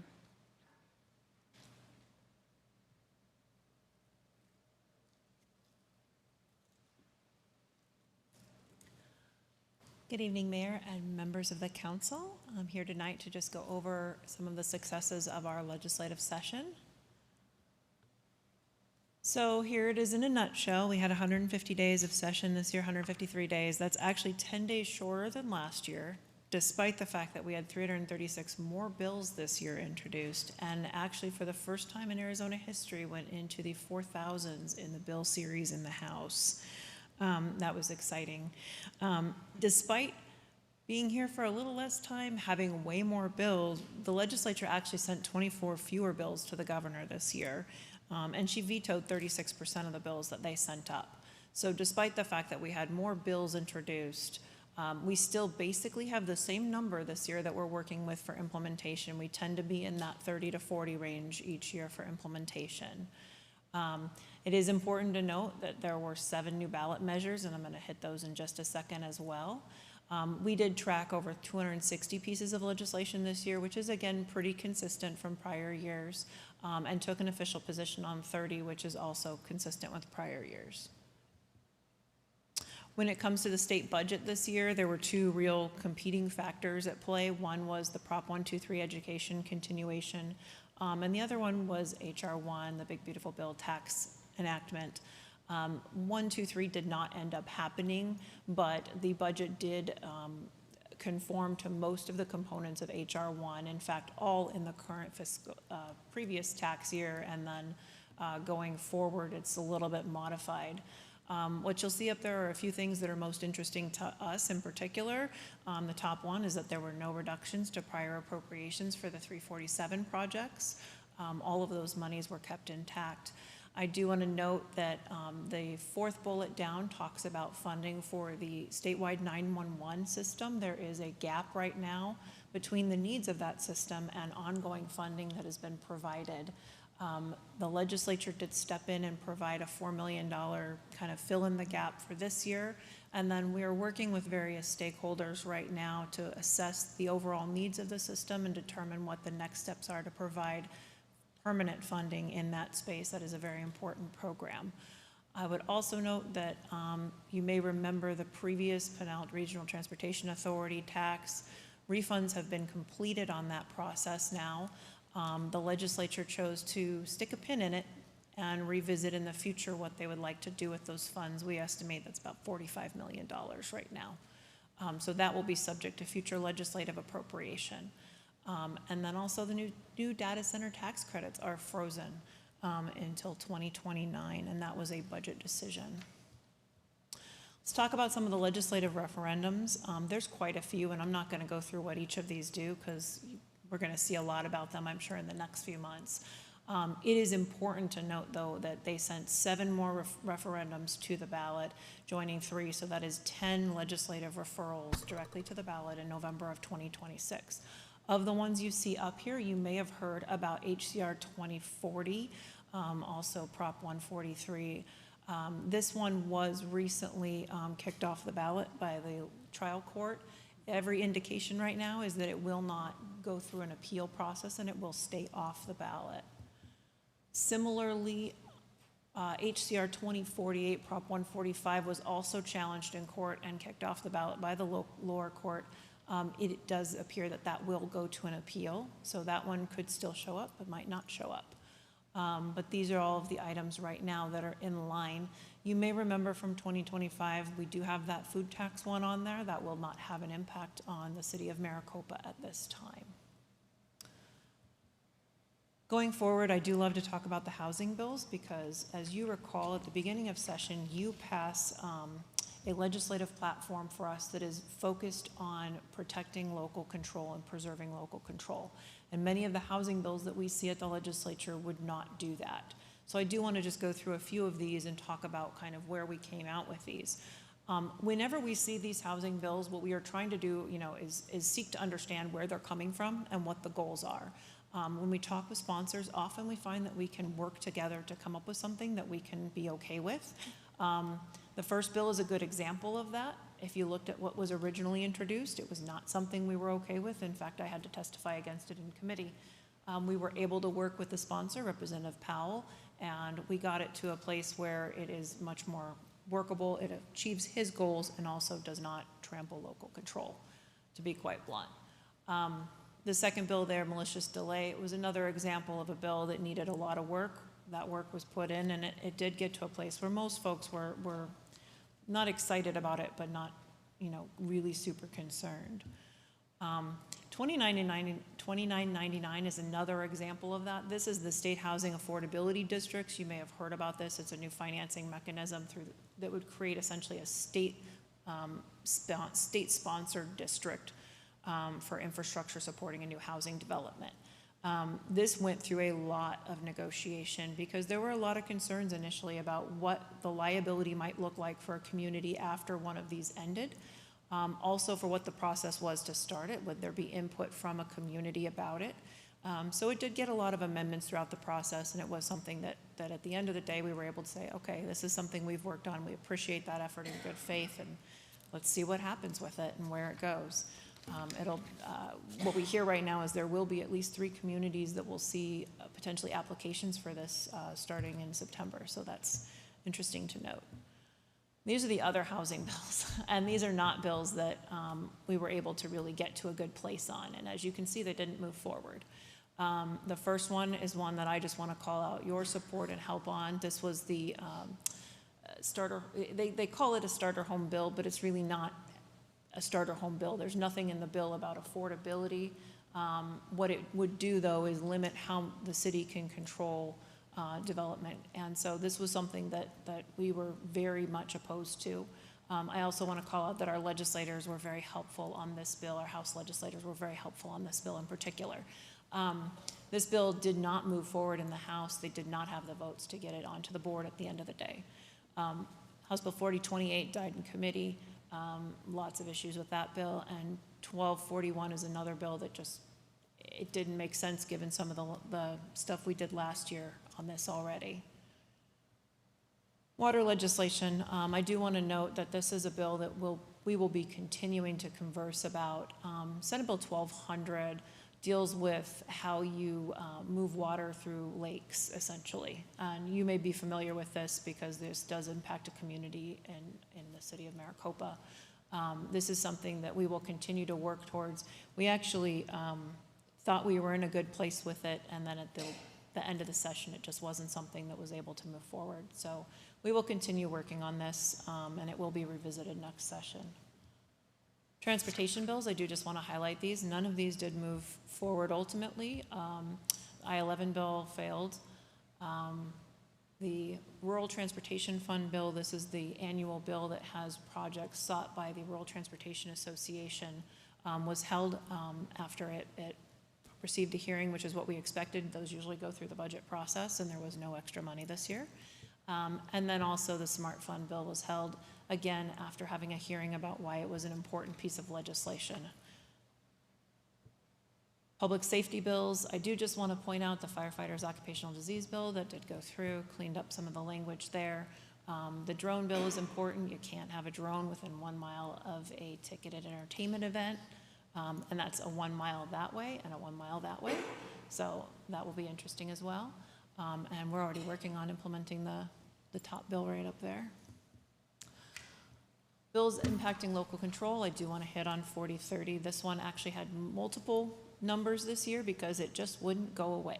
It kept coming up and coming up and coming up. This is the bill that would have flat out prevented anybody from making any revenue changes really for the next 4 years. And we did take a strong opposition position to this because if you recall last year, if this bill had been in place, we would not have been able to accomplish 347 funding. So this was a case that we took to the legislature and explained why local control is so important. It did not move forward ultimately, and they kept trying, as you can tell. When it comes to the short-term rentals, I point this out because it is an ongoing resolution from our partners at the League of Arizona Cities and Towns. It's not something that we see as important in this community right now, but it is very important to some of our partner cities. A few more I just want to mention really quickly. Exactions, this was not a good bill. This was vetoed at the end of the day. It would have made it very complicated to work through some of these issues with development. The shopping cart bill also vetoed. And then the small nuclear reactors, this is something that has continued to come up. Our concerns with this had to do with providing services. This actually would have been a preemption on our friends at the county, but that didn't really give us an opportunity to have a say also in how we might provide services, and so that was something we also opposed. I do expect that to continue to come up. We don't see much movement towards actually building those right now, but it is an ongoing conversation and will be something that needs to be considered in terms of how you do that within a municipal planning system. These are just a few more that are interesting. The very top one, you can actually now post on a newspaper's website instead of posting in a print media. Public bodies executive sessions, you can't take tax or fee increase through the consent agenda, and if it was heard in executive session, it has to come back for a regular agenda item. State Land Department, you probably heard a lot about this during session. The State Land Department was up for continuation this year. They had a less than optimal audit, and there was a great amount of conversation about how we could put some more reforms and oversight into that agency. That was accomplished at the end of session, and that agency will continue.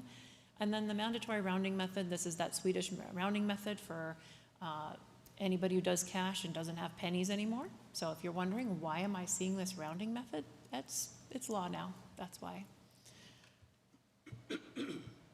Moving forward, we are in the implementation phase right now of legislation. So we divvy up all the bills that pass that have an impact to the city. We sit down, if it's an interdisciplinary approach that requires more than one division, we sit down with those divisions and go through the bills and talk about what needs to change in policy or procedure.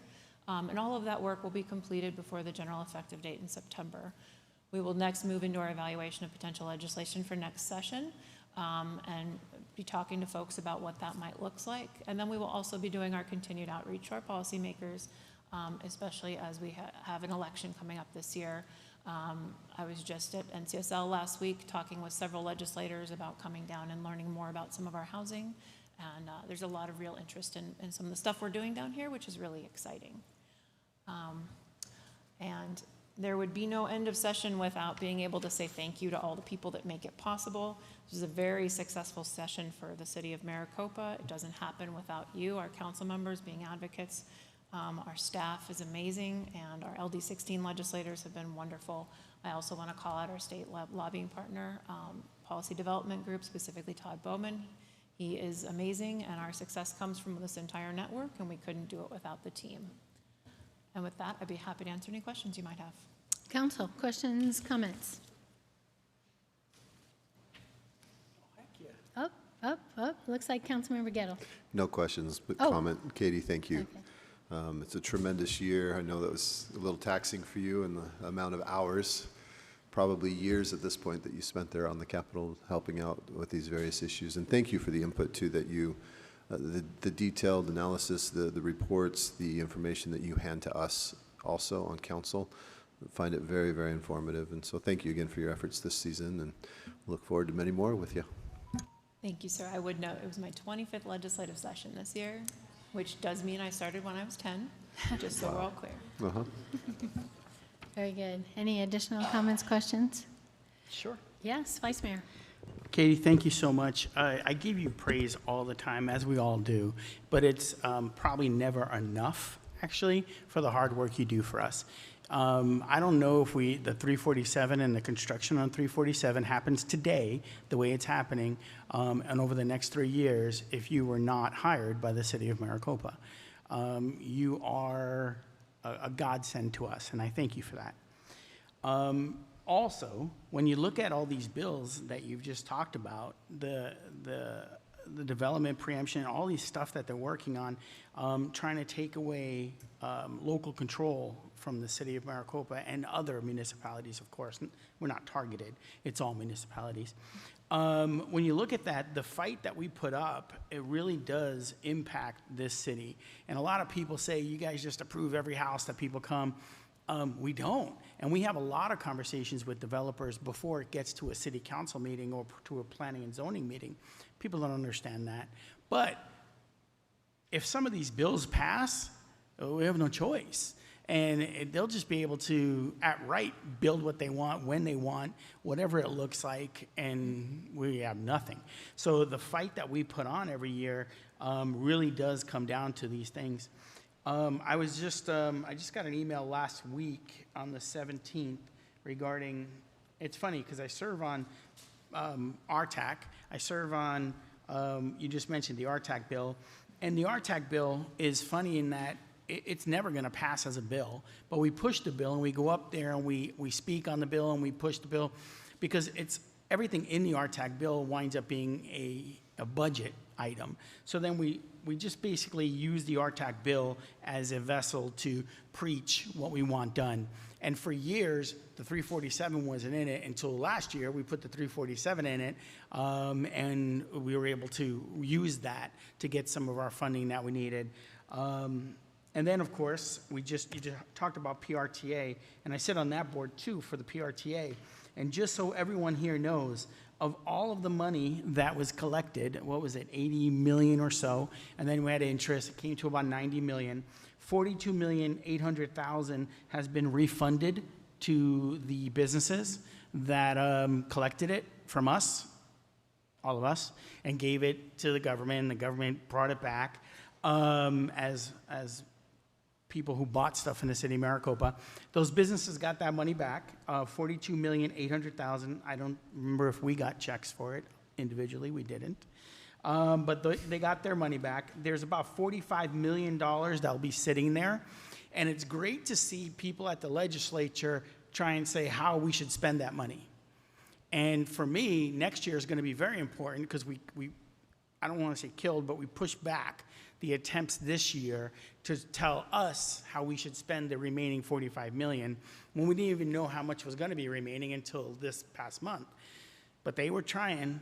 So next year is going to be very important because we have to figure out how we're going to spend that $45 million here in Pinal County, not on transportation throughout the state, and a good portion of the money has to be spent in the city of Maricopa or close to the city of Maricopa because we paid that money to the government, all of us, when we bought something, whether it's a pen or a book or whatever it was here in the city of Maricopa.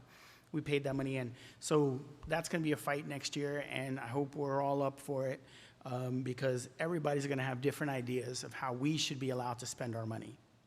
So it's going to be fun. But thank you so much again. And you said 25 years. I'm hoping for 35. Thank you.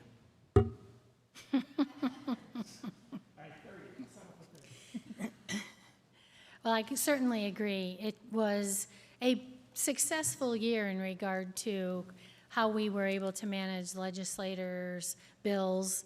I do want to say some of the scariest bills that we always talk about year after year after year are the bills regarding housing. And year after year, I try to engage people to get involved. Like, we have a pretty good community that's connected to our legislators. And so I need this community to speak out to our legislators about the housing bills, trying to take away local control, trying to constantly make it easier and easier without any aesthetic considerations regarding housing. But I will say I want to compliment our LD16 folks, because this year we had some serious conversations about these bills and needing to be transparent within our community regarding them. And I think those conversations helped significantly with them to determine how they were going to vote on those bills. And they voted in the favor of the city. And so big kudos. I really appreciate that type of interaction. But it doesn't hurt for our residents to interact with our legislators as well, and keep an eye out open for those housing bills, because they can be tremendously dangerous, in my opinion, basically putting up anything, anywhere. So we have to be diligent and stay very alive and on top of it. But we did a good job this year. Thank you, Katie. Thank you, City Council. Thank you, staff. And thank you to our legislators for sure, because they really did listen really hard this year. So thank you. Great presentation. All right, that brings us to the end of our agenda today. I will close this meeting. Thank you all for attending.